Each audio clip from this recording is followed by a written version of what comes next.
Praise the Lord. உங்க எல்லாரையும் பார்க்கறதுல ரொம்ப சந்தோஷம். தொடர்ந்து இந்த மீட்டிங் நீங்க அட்டென்ட் பண்ணிட்டு இருக்கீங்க. ஸோ கர்த்தர் உங்கள் அனைவரையும் ஆசீர்வதிப்பாராக. நான் இப்ப ஸ்கிரீன் ஷேர் பண்றேன். ஸ்கிரீன் யாருக்காவது தெரியலன்னா எனக்கு நீங்க அதை தெரியப்படுத்துங்க.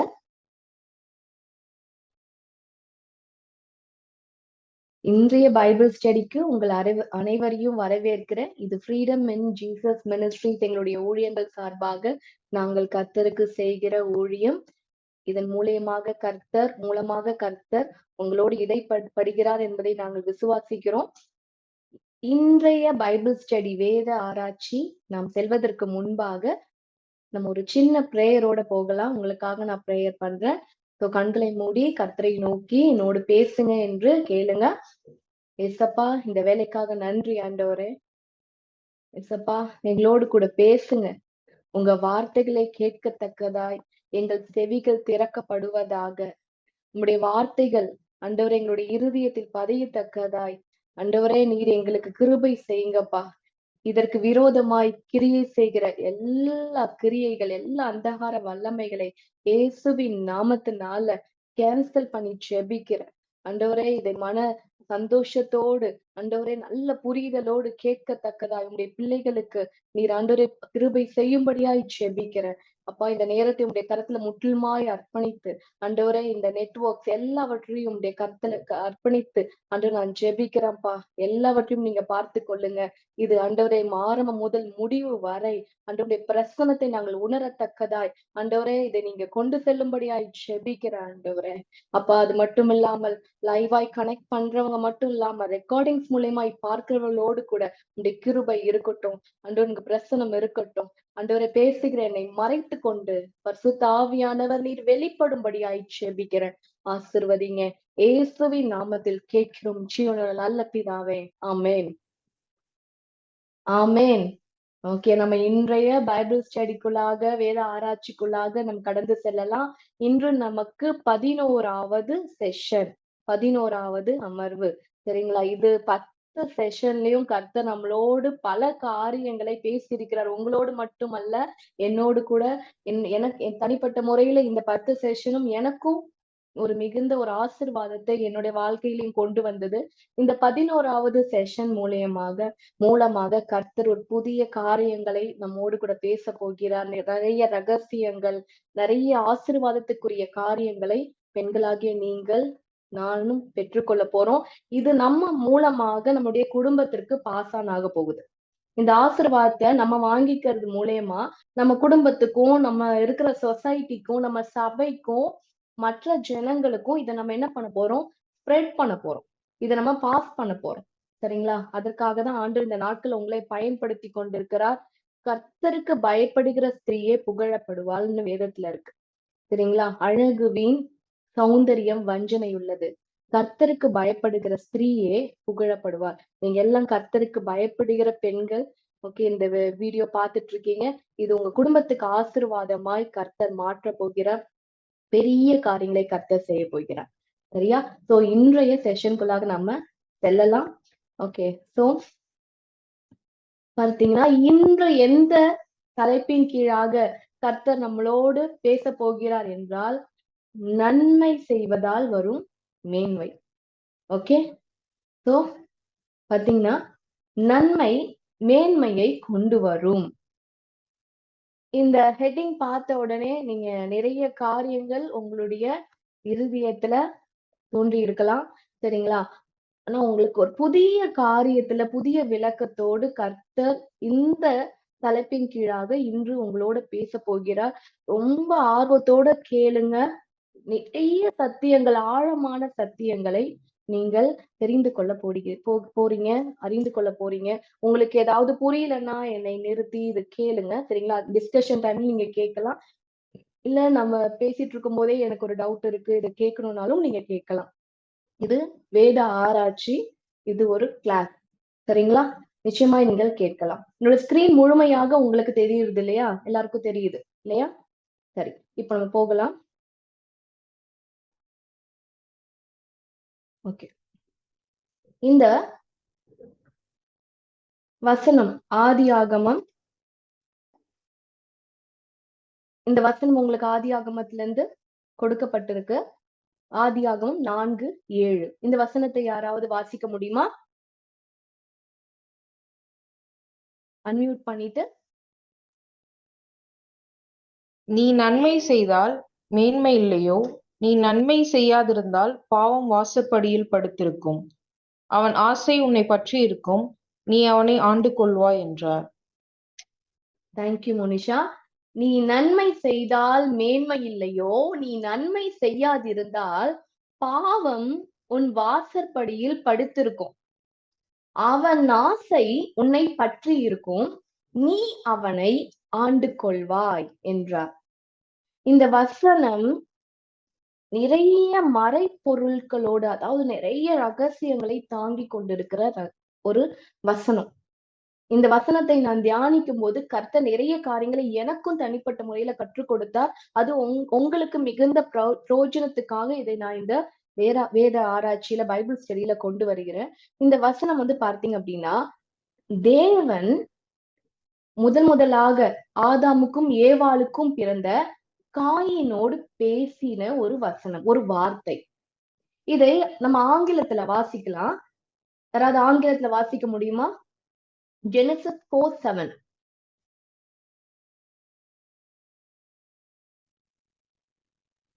அன்மியூட் பண்ணிட்டு கொஞ்சம் வேகமா, நமக்கு டைம் இல்ல, நிறைய காரியங்கள் நம்ம கற்றுக்கொள்ள போறோம். விஜயகலா சிஸ்டர்.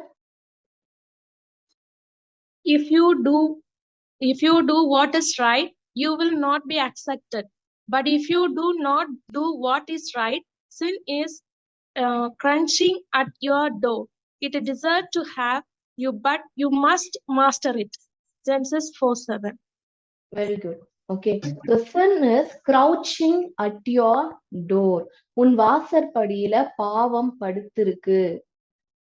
இத பார்க்கும்போது பாத்தீங்கன்னா நிறைய காரியங்கள் இந்த வசனத்துக்குள்ளாக இருக்கு. நம்ம ஈவன் நீங்க ஆங்கிலத்துல படித்தாலும் நிறைய காரியங்களை நீங்கள் ஆழ்ந்து படிக்கும் போது மட்டும்தான் கர்த்தருடைய வெளிப்பாட்டை பெற்றுக்கொள்ள முடியும். இது மிகுந்த ஆசீர்வாதத்தை இந்த வசனத்தின் மூலியமாக கர்த்தர் உங்களுக்கு கொண்டு வர போகிறார். சரி, இந்த வசனத்துக்கு ஒரு பேக்ரவுண்ட் இருக்கு, சரியா? இது நான் சொன்னேன் இல்லையா? சோ ஆண்டவர் தேவனாகிய கர்த்தர் காயின் யாருடைய பிள்ளை அப்படின்னு பாத்தீங்கன்னா, ஆதாமுக்கும் ஏவாளுக்கும் பிறந்த முதல் மகன் காயின். இந்த பூமியில பிறப்பின் மூலியமாக வந்த முதல் மகன் யாரு? காயின். அப்படிப்பட்ட ஒரு ஸ்பெஷல் சைல்டு. ஓகே, இவர்தான் முதல்ல பிள்ளையா இந்த பூமியில பிறந்தார். ஆதாமும் ஏவாளும் எப்படி உருவாக்கப்பட்டாங்கன்னா, ஆதாம் மண்ணிலிருந்து உருவாக்கப்பட்டார், ஒரு முழு மனுஷனாக உருவாக்கப்பட்டார், குழந்தையாக உருவாக்கப்படல. ஏவாள் அது போல ஆதாமின் விலா எலும்பிலிருந்து ஒரு பெண்ணாக, அதாவது பாத்தீங்கன்னா ஒரு முழுமையடைந்த ஒரு பெண்ணாக உருவாக்கப்பட்டார், ஒரு குழந்தையாக உருவாக்கப்படவில்லை. இவங்க 2 பேரும் பாவம் செய்த பிறகு அவங்க ஏதேன் தோட்டத்திலிருந்து வெளியே அனுப்பப்படுகிறார்கள். வெளியே அனுப்பப்பட்ட பிறகு அவர்கள் இருவருக்கும் ஒரு குழந்தை பிறக்கிறது. அந்த குழந்தை, முதல் குழந்தை தான் காயின். இது ஆதியாகமம் 4:1. நான் உங்களுக்காக வாசிக்கிறேன். அவள் கர்ப்பவதியாகி, அவள் என்றால் ஏவாள் கர்ப்பவதியாகி காயினை பெற்று கர்த்தரால் ஒரு மனுஷனை பெற்றேன் என்றார். என்ன சொல்றாங்க? கர்த்தரால் ஒரு மனுஷனை பெற்றேன். ஆண்டவரை துதிச்சு அந்த பிள்ளைய வெளிப்படுத்துறாங்க. எனக்கு ஒரு பிள்ளை பிறந்திருக்க, சாதாரணமா வெளிப்படுத்துற, கர்த்தரை துதித்து நான் கர்த்தரால பெற்றேன்னு கிரெடிட்ட ஆண்டவருக்கு கொடுத்து ஏவாள் இந்த பிள்ளையை ஆசீர்வாதமாய் பெற்றுக்கொள்கிறாங்க. அப்பேற்பட்ட விசேஷித்த பிள்ளை. இதெல்லாம் பாவம் செய்யறதுக்கு முன்னாடி கிடையாது. ஆதாமும் ஏவாளும் தள்ளப்பட்ட பிறகு, பாவத்துல வீழ்த்தப்பட்ட பிறகு இந்த ஆசீர்வாதத்தை பெற்றுக்கொள்றாங்க. சரியா? இப்ப அடுத்தது பார்ப்போம். சோ காயின் முதலாக பிறக்கிற ஒரு மகன். அடுத்ததாக ஆதாமுக்கும் ஏவாளுக்கும் இன்னொரு பிள்ளையும் பிறக்கிறது. அவர்தான் ஆபேல். யாரு? ஆபேல். சோ காயின் மூத்தவர், ஆபேல் இரண்டாவதாக பிறக்கிறவர். சரிங்களா? அவரோட தம்பி. சரி, இப்போ ஆதியாகமம் 4:3 என்ன சொல்கிறது என்றால், சில நாள் சென்ற பிறகு காயின் நிலத்தின் கனிகளை கர்த்தருக்கு காணிக்கையாக கொடுக்க வந்தான். ஓகே, சோ இப்ப முன்னாடி இந்த ஸ்லைட்ல நம்ம பார்த்தோம், காயின் வந்து பாத்தீங்கன்னா ஒரு நிலத்தை பயிரிடுகிறவராய் தன்னுடைய வாழ்க்கைய அமைத்துக் கொள்கிறார். இப்ப ஆதாம் ஏவாளுக்கு 2 பிள்ளைங்க பிறக்குது, காயின், ஆபேல்.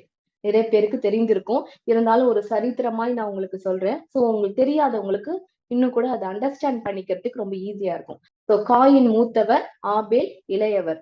காயின் வந்து பாத்தீங்கன்னா தன்னுடைய வாழ்க்கையை நிலத்தை பண்படுத்தி அதன் மூலியமாய் விளைகிற கனிகளை கொண்டு தன் வாழ்க்கையை நடத்தி வர்றாரு. ஆபேல் வந்து பாத்தீங்கன்னா அவர் யாரு, மந்தை மேய்க்கிறவராய் இருக்கிறார். ஓகே, அவருடைய வாழ்க்கைய இந்த ஆடு மாடுகளை வளர்த்து அதன் மூலியமாய் வருகிற காரியங்களை கொண்டு தன் வாழ்க்கையை என்ன பண்றாரு, அவரு அதை அமைத்துக் கொள்கிறார். இப்ப காயின் வந்து யாருன்னு உங்களுக்கு தெரிஞ்சிருச்சு, அவருடைய லைஃப் ஸ்டைல் தெரிஞ்சிருச்சு, ஆபேல் யாருன்னு தெரிஞ்சிருச்சு. இந்த நாட்களுக்கு பிறகு, சில நாட்களுக்கு பிறகு என்ன ஆகுதுன்னா, இவங்கெல்லாம் வளர்ந்துடுறாங்க, சரிங்களா, தன் வாழ்க்கையை பார்த்து கொண்டு இருக்கிறாங்க.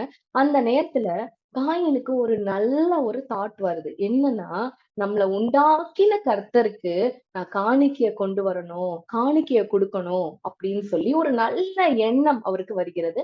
அதனால அவர் என்ன பண்றாரு, நிலத்தின் கனிகளை கர்த்தருக்கு காணிக்கையாக கொண்டு வந்தார். இது நல்ல தாட்டா கெட்ட தாட்டா? யாராவது ஒருத்தவங்க கொஞ்சம் அன்மியூட் பண்ணிட்டு நல்லது கெட்டது ஏதாவது சொல்லுங்க. சோ அப்ப நமக்கு கொஞ்சம் ஈஸியா இருக்கும், அந்த கான்வர்சேஷன் ரொம்ப நல்லா இருக்கும். நல்ல விஷயமா கெட்ட விஷயமா கர்த்தருக்கு காணிக்கையை கொண்டு வரணும்னு முதல்ல அவருக்கு தோணுது? அன்மியூட் பண்ணிட்டு யாராவது சொல்ல முடியுமா? நல்ல விஷயம்தான். நல்ல விஷயம். ஓகே, அதுல முதல்ல அவருக்கு தோணுது. எவ்வளவு ஒரு ஆசீர்வாதமான விஷயம், கர்த்தரை கனப்படுத்தணும், கர்த்தருக்கு காணிக்கை கொடுக்கணும்னு நினைக்கிறது. அவ்வளவு நல்ல மனுஷன் காயின். நல்லா புரிந்துள்ள ரொம்ப நல்ல மனுஷன், சரிங்களா? அடுத்தது பாத்தீங்க அப்படின்னா, அண்ணனை பார்த்துட்டு தம்பிக்கும் இந்த எண்ணம் தோன்றுகிறது. என்ன தோன்றுகிறது என்றால், ஆபேலும் தன் மந்தையின் தலையீற்றுகளிலும் அவைகளில் கொழுமையானவைகளிலும் சிலவற்றை கொண்டு வந்தான். ஆபேலையும் அவன் காணிக்கையையும் கர்த்தர் அங்கீகரித்தார் அப்படின்னு சொல்லி ஆதியாகமம் 4:4 என்ன சொல்லப்படுகிறது. புரியுதா? இப்ப காயினும் காணிக்கையை கொண்டு வராங்க, சரிங்களா? ஆபேலும் காணிக்கையை கொண்டு வராங்க. காயின் என்ன கொண்டு வரார் அப்படின்னா, அவருடைய நிலத்துல விளைந்த கனிகளை கொண்டு வருகிறார். ஓகே, அது எந்த ஒரு தவறும் இல்லை. அதுதான் அவருடைய லைஃப். நமக்கு என்ன வந்து வருமானமா வருதோ அதுல இருந்தா நம்ம கொண்டு வரணும் இல்லையா, அதான் கொண்டு வராரு. அடுத்தது ஆபேல், அவரு மந்தை மேய்க்கிறவரு, அவரும் என்ன பண்றாரு, அவருடைய காணிக்கையை கொண்டு வருகிறார். ஆனா அதுல ஒரு வார்த்தை மீண்டுமாய் உங்களுக்கு இந்த வசனத்தை வாசித்து காட்டுறேன். ஆபேல் தன் மந்தையின் தலையீற்றுகளிலும் அவைகளில் கொழுமையானவைகளிலும், அதாவது ஃபர்ஸ்ட் பார்ன் அண்ட் தென் பாத்தீங்க அப்படின்னா ரொம்ப செழிப்பா ரொம்ப கொழுமை இருக்கிறதுலே பெஸ்ட், ஃபர்ஸ்ட் அண்ட் பெஸ்ட கர்த்தருக்கு காணிக்கையாக ஆபேல் கொண்டு வருகிறார். சரி, காயின் என்ன பண்றாரு? காயின் என்ன பண்றாருன்னா, காயின் நிலத்தின் கனிகளை கர்த்தருக்கு கொண்டு வருகிறார். அதுவும் வந்து ஒரு மோசமானது இல்லை, பட் கனிகளை கொண்டு வருகிறார். பட் ஸ்பெசிஃபைடா ஆபேலோட காணிக்கைக்கு இந்த ஒரு ஐடென்டிட்டி கொடுக்கப்படுகிறது. என்னன்னா, the first and the best, தலையீற்றுகளிலும் அவைகளில், அதுவும் தலையீற்றுனா சாதாரண தலையீற்றுல, தலையீற்றுன்னா என்னன்னு தெரியும் இல்லையா, முதல், அதாவது தன்னுடைய மந்தையில ஒரு ஆட்டுக்குட்டிக்கு பிறக்கிற முதல் ஆட்டுக்குட்டி, ஆடுக்கு பிறக்கிற முதல் ஆட்டுக்குட்டி, அதுல வர்ற ஆட்டுக்குட்டியில எது பெஸ்ட், எது கொழுமையா இருக்கு அதுன்னு பார்த்துட்டு அதை கொண்டு வராரு கர்த்தருக்கு. சரியா? இவங்க 2 பேரும் இப்ப காணிக்கையை கொண்டு வந்து கர்த்தருடைய சமூகத்துக்கு முன்பாக நிற்கிறாங்க. காயின் வந்து கனிகளை கொண்டு வருகிறார், ஆபேல் வந்து ஒரு ஆட்டுக்குட்டியை தூக்கிட்டு வராரு. தூக்கிட்டு வந்து காணிக்கை கொடுக்குறோம் அப்படின்னு நிக்கிறாங்க. அந்த நேரத்துல ஆண்டவர் என்ன பண்றாருன்னா, நம்ம ஆபேலுடைய காணிக்கையை அங்கீகரித்தார் என்று வசனம் சொல்கிறது. என்ன சொல்லுது? ஆபேலோட காணிக்கைய அங்கீகரித்தார். ஓகே, புரிந்து கொண்டீங்களா? உடனே என்ன ஆயிடுது அப்படின்னா, ஆதியாகமம் 4:6 வாசிக்கும் போது, அப்பொழுது கர்த்தர் காயினை நோக்கி, உனக்கு ஏன் எரிச்சல் உண்டாயிற்று, உன் முகநாடி ஏன் வேறுபட்டது அப்படின்னு கேக்குறார். இந்த சம்பவம், இந்த வசனத்துக்கு முன்பாக என்ன வசனம் வாசிச்சோம்? 4:5 பாத்தீங்கன்னா, தேவன் ஆபேலோட காணிக்கைய அங்கீகரிச்சிருப்பார். சரிங்களா? அடுத்தது பாத்தீங்கன்னா, காயினுடைய காணிக்கைய அங்கீகரிச்சிருக்க மாட்டார். என்னன்னு புரியுதா? என்ன பண்றாரு தேவன்? என்ன பண்றாரு? ஆபேல அங்கீகரிக்கிறாரா இல்லையா? அவரோட காணிக்கைய அங்கீகரிக்கிறார். ஓகே. அடுத்தது அப்போ ஆபேலோட காணிக்கை அங்கீகரிக்கிறாருன்னா, காயினோட காணிக்கைய அங்கீகரிக்கவில்லை என்று வேதம் சொல்கிறது. அதை நீங்க ஆதியாகமம் 4ஆம் அதிகாரத்தை வாசித்து பார்க்கும்போது உங்களுக்கு தெரியும். நான் எல்லா வசனங்களையும் இங்க உங்களுக்கு நான் காமிக்க முடியாதுன்றதுனால உங்களுக்கு இது ஒரு ஸ்டோரி மாதிரி சொல்றேன். அவர் அங்கீகரிக்கல. உடனே என்ன ஆயிடுது அப்படின்னா, காயினுக்கு அப்படியே ஒரு மாதிரி எரிச்சல் ஆயிடுது. உடனே அவருடைய முக நாடி வேறுபடுகிறது. ஓகே, அதாவது இப்படி ஆயிடுறாரு. ஓகே, புரியுதுங்களா? இப்படி இருக்கும்போது கர்த்தர் கேக்குறாரு, ஏன் உனக்கு முகநாடி, ஏன் உன்னுடைய முகம் வித்தியாசமா இருக்கு காயின், ஏன் உனக்கு எரிச்சல் உண்டாயிருக்கு அப்படின்னு சொல்லி கேக்குறாரு. இது வரைக்கும் புரியுதா? ஓகே. அப்படி கேட்டுட்டு ஆண்டவர் என்ன சொல்றாரு, நீ நன்மை செய்தால் உனக்கு மேன்மை இல்லையோ, நீ நன்மை செய்யாதிருந்தால் பாவம் உன் வாசற்படியில் படுத்திருக்கும், அவன் ஆசை உன்னை பற்றி இருக்கும், நீ அவனை ஆண்டு கொள்வாய் அப்படின்னு சொல்லி ஒரு அட்வைஸையும் ஆண்டவர் கொடுக்கிறார் காயினுக்கு. இது வரைக்கும் யாருக்கு புரிந்தது? யாருக்கெல்லாம் புரிந்திருக்கு? இந்த ஸ்டோரியோட இது புரியுதா? இது இந்த வசனத்தை நம்ம சொல்லும் போது பாத்தீங்கன்னா, காயினோடு தேவன் பேசின வசனம். வேதத்துல ஆபேலோடு தேவன் டைரக்டா பேசினார். அதாவது ஆண்டவர் பேசினார்னு நமக்கு எந்த ஒரு வார்த்தையும் இல்லை. நன்றாக புரிந்து கொள்ளுங்க. ஆனா காயினோடு ஆண்டவர் பேசுறாரு, அட்வைஸ் பண்றாரு. காயினுக்கு பாத்தீங்க அப்படின்னா ஒரு தாட் கொடுக்கிறார். நல்ல எண்ணங்கள் எல்லாம் யார்கிட்ட இருந்து வருது? நமக்கு ஆண்டவர் கிட்ட இருந்து வருது. அவர் தான் கொடுக்கிறாரு, காணிக்கை கொடுக்கணும் அப்படின்ட்டு. இந்த மாதிரி ஆண்டவர் ஆண்டவர் ஒவ்வொரு நாளும் இடைப்படுகிற ஒரு மனுஷனாக காயின் காணப்பட்டார். அப்படிப்பட்ட காயினுக்கு ஒரு எச்சரிக்கையும், ஒரு அன்பு கலந்த எச்சரிக்கையை கொடுக்கிறார். என்ன சொல்றாருன்னா, நீ நன்மை செய்தால் மேன்மை இல்லையோ காயின், நீ நன்மை செய்யாதிருந்தால் பாவம் வாசப்படியில் படுத்திருக்கும், அவன் ஆசை உன்னை பற்றி இருக்கும், நீ அவனை ஆண்டு கொள்வாய் அப்படின்னு சொல்ற. சரி, இப்ப இந்த வசனத்தை நம்ம பார்த்துட்டோம். இதோட பேக்ரவுண்ட், இந்த வசனத்துக்கு முன்பாக நடந்த காரியங்களை நான் உங்களுக்கு விளக்கிட்டேன். சரிங்களா? இப்ப இந்த வசனத்துல இருந்து என்ன புரியுது உங்களுக்கு? யாராவது ஒருத்தவங்க, நிறைய தடவை இந்த வசனத்தை நம்ம சர்ச்ல கேட்டிருப்போம் இல்லையா? நம்ம சர்ச்ல நிறைய நேரங்கள்ல கேட்டிருக்கலாம், இல்ல படித்திருக்கலாம். ஏன்னா ஆதியாகமம் 4ஆம் அதிகாரத்திலே வருது. என்ன புரியுது? ஒரு மிக மிக ஒரு சூப்பரான ஒரு வசனம், நம்ம வாழ்க்கைக்கு தேவையான ஒரு வசனம். யாராவது சிந்து மேம், விஜயகலா சிஸ்டர், சாந்தி அம்மா, யாராவது ஒருத்தவங்க அன்மியூட் பண்ணிட்டு சொல்ல முடியுமா? என்ன புரியுது? நீ நன்மை செய்தால் மேன்மை இல்லையோ. ஏன்னா இது முன்னாடி நான் நடந்த சம்பவத்திற்கும் இப்ப ஆண்டவர் பேசுகிறதுக்கும் நிறைய மறைப்பொருட்களை மறைத்து வைத்திருக்கிற ஒரு வசனம். யாருக்காவது இந்த வசனம் இதான் எனக்கு புரியுது, இந்த வசனத்தை பார்க்கும்போது அப்படின்னு சொல்ல முடியுமா? கொஞ்சம் வேகமாக. தேவன் காயின்ட்ட சொல்றாரு, நீ நன்மை செஞ்சா உனக்கு மேன்மையா இருக்கும், நன்மை செய்யலைன்னா வாசப்படியில பாவம் படுத்திருக்கும். அது ஒரு பக்கம். அதுக்கடுத்து என்ன சொல்றாருன்னா, இப்ப தம்பி நீ நன்மை செஞ்சாதான் தம்பியும் நன்மை செய்வான், தம்பி நன்மை செய்யறதுனால உனக்கு மேன்மை கிடைக்கும், அவன் செய்யலைன்னா அவனோட ஆசை யாரு ஒன்ன பற்றி இருக்கும், அண்ணனை பற்றி இருக்கும், அவனை நீதான் பாதுகாத்து வளர்க்கணும். Okay, very good. Okay, so Vijayakala sister, ரொம்ப தேங்க்ஸ் இந்த வசனத்துக்கு நீங்க புரிந்து கொண்ட விதத்துல நீங்க சொன்னது. நான் ஏன் தெரியுமா இந்த கொஸ்டின் கேட்டேன்? இந்த வசனம் படிக்கிறவங்களுக்கு உண்மையாகவே இந்த வசனத்துடைய முழுமையான அர்த்தம் யாருக்குமே எனக்கு தெரிந்து, ஏன்னா நானும் நிறைய தடவை படித்திருக்கேன், டைரக்டா ஒரு சில மீனிங் எல்லாம் எடுத்துப்போம். நன்மை செய்தால் மேன்மை. ஓகே, சோ இங்க அவன் ஆசை உன்னை பற்றி இருக்கும் அப்படின்னும் போது அவன் ஆசைனா கண்டிப்பா அவன் தம்பியை குறிக்குது. நீ அவனை ஆண்டு கொள்வாய். அண்ணன் யார ஆண்டு கொள்வாங்க? தம்பிய ஆண்டு கொள்வாங்க. இப்படி பல வகையில நம்ம புரிந்து கொள்றோம். சரியா? அத தவறு இல்லை. ஏன்னா நம்ம அதான் பாக்குறோம், கண்களுக்கு முன்பாக அதான் இருக்கு. பட் ஆனா ஒவ்வொரு வார்த்தையும் நிறைய ரகசியங்களை உள்ளடக்கி இருக்கு. இது நம்மளுடைய காயினுக்கு மட்டும் கிடையாது, நம்ம அனைவருக்கும் வந்து பாத்தீங்கன்னா கர்த்தர் கொடுக்கிற ஒரு அன்பு கலந்த ஒரு எச்சரிக்கையா இந்த வசனம் இருக்கு. ஒரு வசனத்தை பார்க்கும்போது அந்த வசனத்தை மட்டும் பார்த்து மீனிங் எடுக்க கூடாது. அதுக்கு முன்னாடி என்ன நடந்துச்சு, அதுக்கு முன்னாடி என்ன பின்னாடி நடக்க போகுது, இதை வைத்து ஒரு காரியம். இப்போ இந்த இடத்துல வந்து பாத்தீங்கன்னா தேவன் கொடுக்கிற அட்வைஸ், காயினுக்கு ஒரு அட்வைஸ் கொடுக்கிறார். இந்த அட்வைஸ் ஏன் கொடுக்கணும், ஏன் இந்த அட்வைஸ் அவர் கொடுக்கிறாரு? இப்போ அவர் ஒரு பதிலாய் இந்த வசனத்தை சொல்கிறார். ஏன் சொல்றாருன்னா, அதுக்கு முன்பாக அவருக்கு ஒரு எரிச்சல் வருது. அவர் முன்னாடி இருந்தது போல இல்ல, அவருடைய முகநாடி வந்து வேறுபடுது. ஏன்னா கர்த்தர் தன்னை அங்கீகரிக்கல, ஆபேல அங்கீகரிச்சிட்டார். ஓகே, சோ அதனால அவர் கோபம் ஆயிடுறாரு, எரிச்சல் வந்துருது. ஓகே, எரிச்சல் வந்தது நிமித்தம் அவர் வந்து வித்தியாசமா காணப்படுறதுனால ஆண்டவர் கொடுக்குற அட்வைஸ். அப்போ அந்த அட்வைஸ் கண்டிப்பாக எப்படி இருக்கும் அப்படின்னா, அவருக்கு ஒரு பதிலாகவும் வந்து பாத்தீங்கன்னா அவருடைய வாழ்க்கைக்கு தேவையானதாகவும் நிச்சயமா இருக்கும் இல்லையா? புரிந்து கொண்டீங்களா? சோ நல்ல ஏன் நிலைக்கு நான் சொல்றேன் பாத்துக்கோங்க.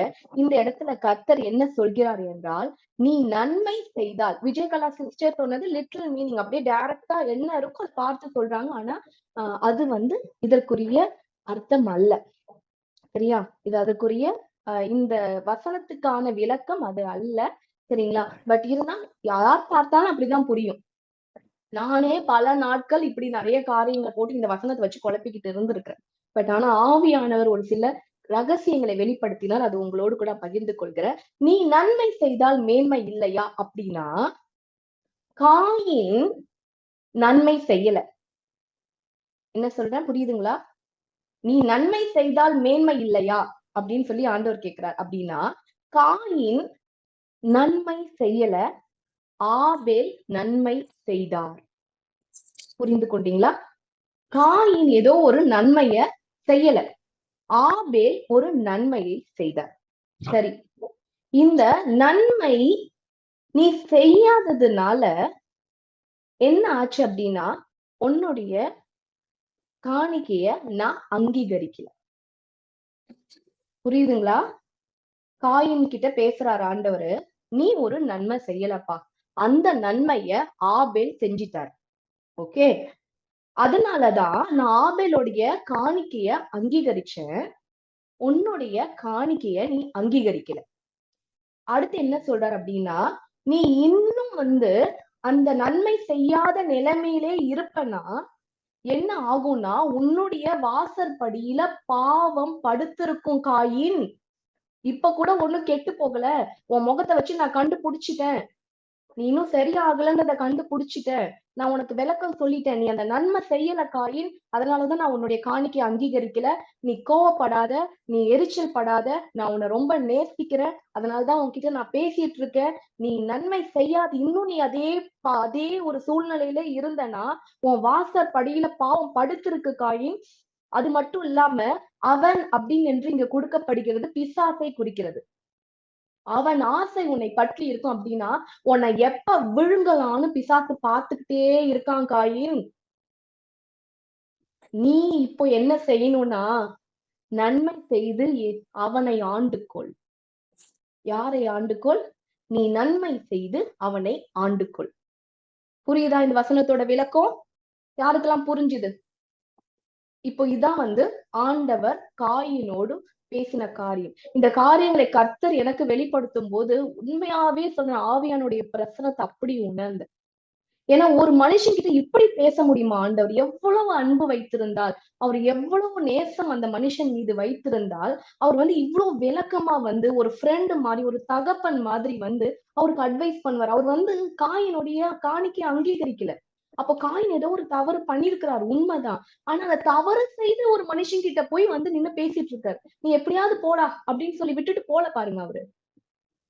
அவர் என்ன பண்றாரு? அடுத்து அவனுக்கு இப்போ ஓகே அங்கீகரிக்கலதான், ஆனாலும் அவர் அங்கீகரிக்கவில்லை என்றாலும் அவர் நேசிக்கிறார். புரியுதா? அவர் அங்கீகரிக்கலதான், அவன் செயல் அங்கீகரிக்கலதான், அவன் கிட்ட ஒரு தீமை இருந்ததுதான், நன்மையான காரியம் ஆபேலோடு இருந்தது போல ஒரு நன்மை காயினோடு இல்லைதான். ஆனாலும் கர்த்தர் காயினை வெறுக்கல. என்ன சொல்றாரு? வார்னிங் கொடுக்கறாரு, அட்வைஸ் கொடுக்கறாரு. காயின், இப்ப கூட ஒண்ணு கெட்டு போல காயின், நான் உன்னை ரொம்ப நேசிக்கிறேன் காயின், அங்கீகரிக்கல, நீ கோவப்படாத, உனக்கு எரிச்சல் வர வேண்டாம். நீ என்ன பண்ணணும்? அந்த நன்மையை தெரிந்து கொள். இப்போ உன் பிசாசு வந்திருக்கான், உன் வாசற்படியில நிக்கிறான், உன்னை வந்து எப்படியாவது பிடிச்சிடணும், உன்னை விழுங்கிடணும்னு சொல்லி என்ன பண்ணிட்டு இருக்கான்? அவன் காத்துட்டு இருக்கான். ஆனா இப்ப கூட ஒண்ணு கெட்டு போல. என் வார்த்தையை நம்பி நீ என்ன பண்ணு? அவனை ஆண்டுகொள், அவனை மேற்கொள்ளு, அந்த நன்மை என்னன்னு தெரிந்து கொள் அப்படின்னு சொல்லி ஆண்டவர் சொல்றார். இதுதான் இந்த வசனத்துக்குரிய விளக்கம். சரியா? இது பாத்தீங்கன்னா அடுத்து மேற்கொண்டு நம்ம போகலாம். இப்போ இதுல இன்னும் கூட நான் இந்த வசனத்தை விளக்கியும் ஒரு சில ரகசியங்கள் இன்னும் உங்களுக்கு வெளிப்படுத்தப்படவில்லை. நான் இந்த வசனத்துக்குரிய விளக்கத்தை தான் இங்க நான் உங்களுக்கு சொன்னேன். சரிங்களா? இப்போ நான் உங்ககிட்ட கேக்குறேன், என்ன நன்மை அது? What goodness is that? Coin செய்யாத ஒரு நன்மை, காயின் கிட்ட இல்லாத ஒரு நன்மை ஆபேல் கிட்ட இருந்துச்சு. அந்த நன்மை இருந்ததுனாலதான் கர்த்தர் அங்கீகரிச்சார். அது என்ன நன்மை? யாராவது ஒருத்தவங்க சொல்லுங்களேன். இவங்க 2 பேருமே காணிக்கையை கொண்டு வராங்க. கெஸ் பண்ணி கொஞ்சம் சொல்லுங்களேன், யாராவது ஒருத்தவங்க.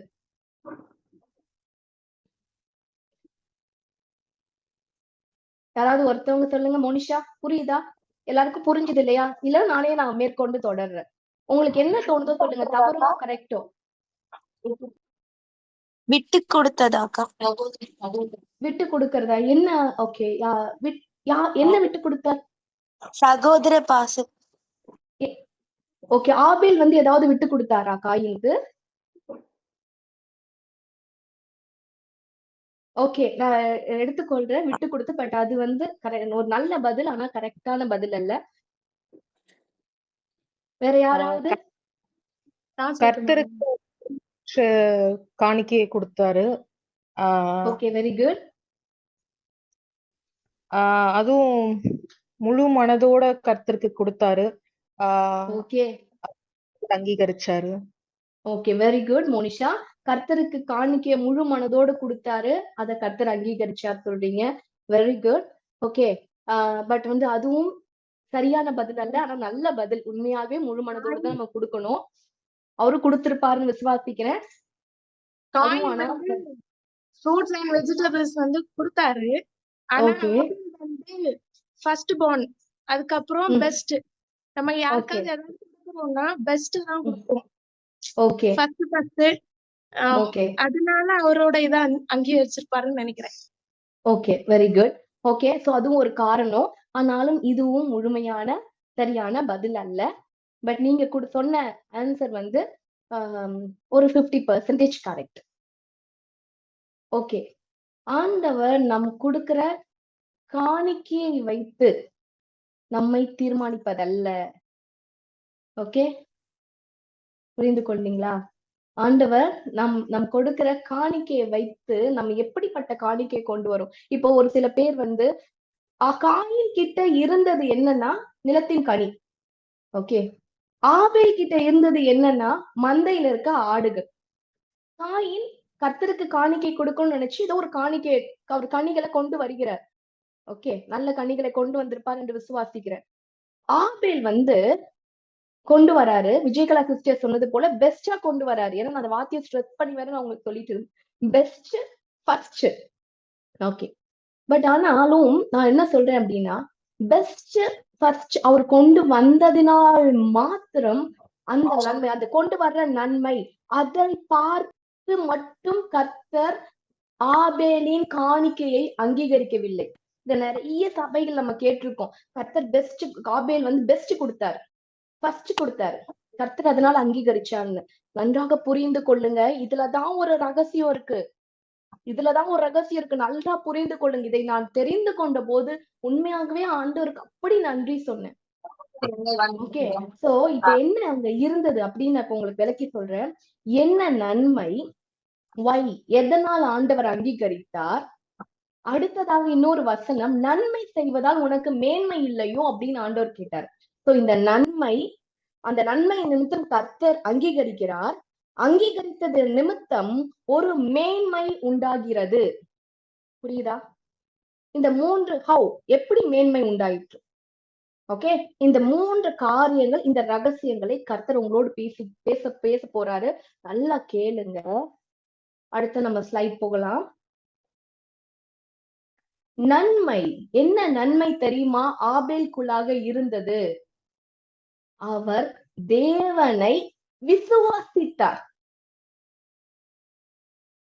எங்க சிஸ்டர் இது வேதத்துல இருக்கு அப்படின்னு சொல்லி நீங்க கேட்கலாம். நான் வேதத்தின் அடிப்படையிலே வேற எந்த எவிடன்ஸும் கிடையாது, நமக்கு வேதம் தான். சரிங்களா? ஆண்டோடைய வார்த்தையின் அடிப்படையில் நான் உங்களுக்கு விளக்கப்படுத்துறேன். ஆபேல் கிட்ட இருந்த ஒரு நன்மை காயின் கிட்ட இல்லாத இன்னொரு காயின் கிட்ட இல்ல நிறைய நன்மைகள் காயின்குள்ளாக இருந்தது. காணிக்க கொண்டு வரணும்னு நினைச்சாரு. சரியா? சோ இந்த மாதிரி நிறைய ஃபர்ஸ்ட் இனிஷியேட்டிவ் எடுத்தாரு. தேவனோடு பேசிக்கிற மனுஷனாய் காயின் இருந்தார். ஆனாலும் காயின் கிட்ட இல்லாத ஒரு நன்மை, ஆண்டவர் ரொம்ப விரும்புற ஒரு நன்மை ஆபேல் கிட்ட இருந்தது. என்ன தெரியுமா? இந்த விசுவாசம். என்னது? விசுவாசம். தேவனை விசுவாசித்தாராம் ஆபேல். என்ன பண்ணாரு? அந்த நன்மையின் நிமித்தம்தான் கர்த்தர் ஆபேலின் காணிக்கையை அங்கீகரித்தார். இப்ப அடுத்த கேள்வி நீங்க கேட்கலாம், அப்படி என்ன விசுவாசித்தார்? விசுவாசித்தல் அப்படின்னா நம்ம ஒரே ஒரு ஆங்கிள் மட்டும் யோசிக்க கூடாது. நம்மளுடைய ஆங்கிள் என்னன்னா, ஆண்டவரை விசுவாசினா ஆண்டவரை நம்புறது அப்படி நம்ம நினைச்சுக்கிறோம். ஆனா விசுவாசம் அப்படின்னாவே என்னன்னா, நம்ம எப்படி பிலீவ் பண்றோம், என்ன மாதிரி யோசனைகள் நமக்குள்ளாக இருக்கு. இந்த மாதிரி நிறைய காரியங்கள், விசுவாசம் ஒவ்வொரு இடத்துல இருந்து மாறுபடும். இப்போ ஃபார் எக்ஸாம்பிள் பாத்தீங்க அப்படின்னா, இப்ப விசுவாசம் இருக்கு அப்படின்னா, எனக்கு வியாதி சுகமாகணும் அப்படின்னா கர்த்தர் என் வியாதியை சுகமாக்குவார் அப்படின்னு நான் விசுவாசிச்சேன் அப்படின்னா அதுவும் ஆண்டவர் மேல இருக்க விசுவாசம் தான். கர்த்தர் தெய்வம் என்று நான் விசுவாசித்தால், நம்பினால் அதுவும் தேவன் மேல இருக்க விசுவாசம் தான். கர்த்தர் என் பிள்ளைகளுக்கு சிறந்த வாழ்க்கையை கொடுப்பார் அப்படின்னு நான் விசுவாசிச்சேன்னா அதுவும் தேவன் மேல இருக்க விசுவாசம் தான். அப்ப நம்மளுடைய சூழ்நிலைக்கு ஏற்றவாறு இந்த விசுவாசம் ஒவ்வொரு இடத்துலயும் வேறு வேறு வகையில மாறுபடுது. ஆக மொத்தத்துல நம்மளுடைய நம்பிக்கை யார் மேல இருக்கு? தேவன் பேர்ல இருக்கு. இதுல எந்த ஒரு சந்தேகமும் இல்லை. ஆனா இந்த இடத்துல பாத்தீங்கன்னா, ஆபேலுக்குள்ள இருந்த விசுவாசம் அவருடைய காணிக்கையை அங்கீகரிக்க செய்தது. அது என்ன விசுவாசம்? அது என்ன விசுவாசம்னா, அவர் கொண்டு வந்த காணிக்கையில அது என்ன விசுவாசம் என்று தெரிகிறது. அவர் என்ன காணிக்கை கொண்டு வந்தாரு? தலையீற்றுலயும் பெஸ்ட் அத கர்த்தருக்கு காணிக்கை கொடுக்கணும் அப்படின்னு கொண்டு வந்தார்.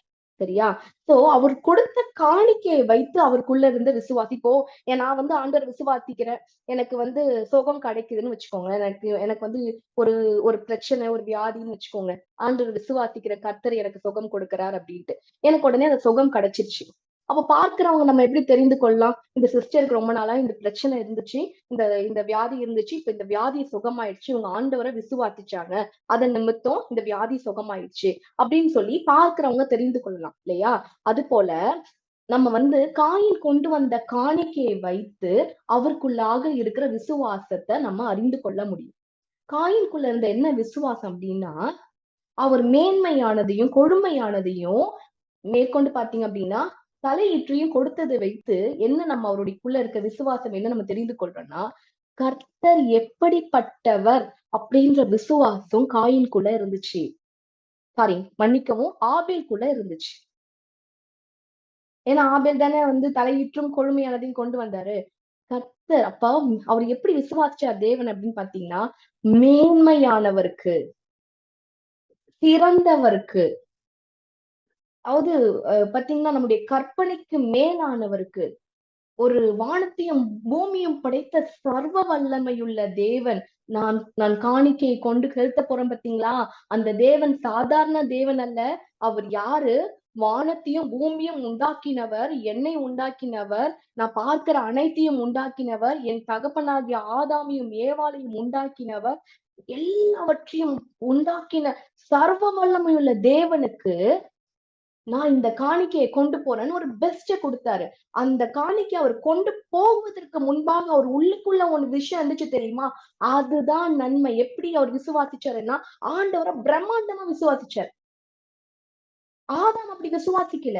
ஏவாள் அப்படி விசுவாசிக்கல. ஏன் அப்படி சொல்றேன்னா, அப்படி விசுவாசிச்சிருந்தா அவங்க பாவம் செஞ்சிருக்க மாட்டாங்க. அவருடைய வார்த்தையை நம்பி இருப்பாங்க. ஏன் காயின் விசுவாசிக்கல, ஆபேல் விசுவாசிச்சார். அதன் நிமித்தம் தான் அவரு பெஸ்டான தேவனுக்கு பெஸ்ட கொடுக்குறேன். இப்ப பெஸ்ட கொடுத்தது மேட்டர் இல்ல. புரிந்து கொண்டீங்களா? பெஸ்ட கொடுத்தது மேட்டர் இல்ல. பெஸ்ட் விசுவாசிச்சார் பாத்தீங்களா? அதுதான் பாயிண்ட். கர்த்தர் நம்மளோட இன்டென்ஷன் தான் பாக்குறாரு. நீங்க கோல்டு கொடுக்குறீங்களா, டைமண்ட் கொடுக்குறீங்களா, இல்ல எதை கொடுக்குறீங்க, அதாவது விலையேறப்பட்ட எவ்வளவு காஸ்ட்லி நீங்க கொண்டு வரீங்க அப்படின்றது கர்த்தருக்கு முக்கியமா இல்ல. என்ன சிந்தனையோட கொடுக்குறீங்க, எந்த தாட்டோட கொடுக்குறீங்க, என்னை எப்படி நம்பி கொடுக்குறீங்க. இப்ப இந்த ஒரு 100 ரூபாய் காணிக்க கொடுத்தா ஆண்டவர் சொல்லியிருக்கிறார், அம்மிக்கு குலுக்கி சரிந்து விழும்படி நான் திரும்ப கொடுப்பேன். தசம பாகத்துல என்ன சோதித்து பார், காணிக்கையில என்ன சோதித்து பார் அப்படின்னு ஆண்டவர் சொல்லிட்டாரு. அதனால இப்ப 100 ரூபாய் கொடுக்குறேன், ஆண்டவர்ட்ட நான் 1000 ரூபாய் வாங்கிடுவேன் அப்படின்ற இன்டென்ஷன்ல காணிக்கையை கொடுக்கிறோமா?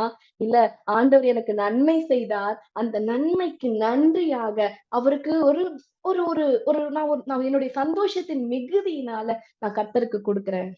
அவருக்கு நான் உலகத்தையே கொடுத்தாலும் அவருக்கு கொடுக்க முடியாது. ஆனாலும் நான் என்னால முடிந்ததை ஒரு பெஸ்ட கொண்டு வந்து கர்த்தருக்கு கொடுக்குறேன். அந்த இன்டென்ஷன் பாத்தீங்களா? அந்த இன்டென்ஷன் தான் கர்த்தர் உங்க காணிக்கையை அங்கீகரிக்கிறாரா, அங்கீகரிக்கலையா அப்படின்னு தீர்மானிக்கும். இப்ப அதுதான் நடந்தது.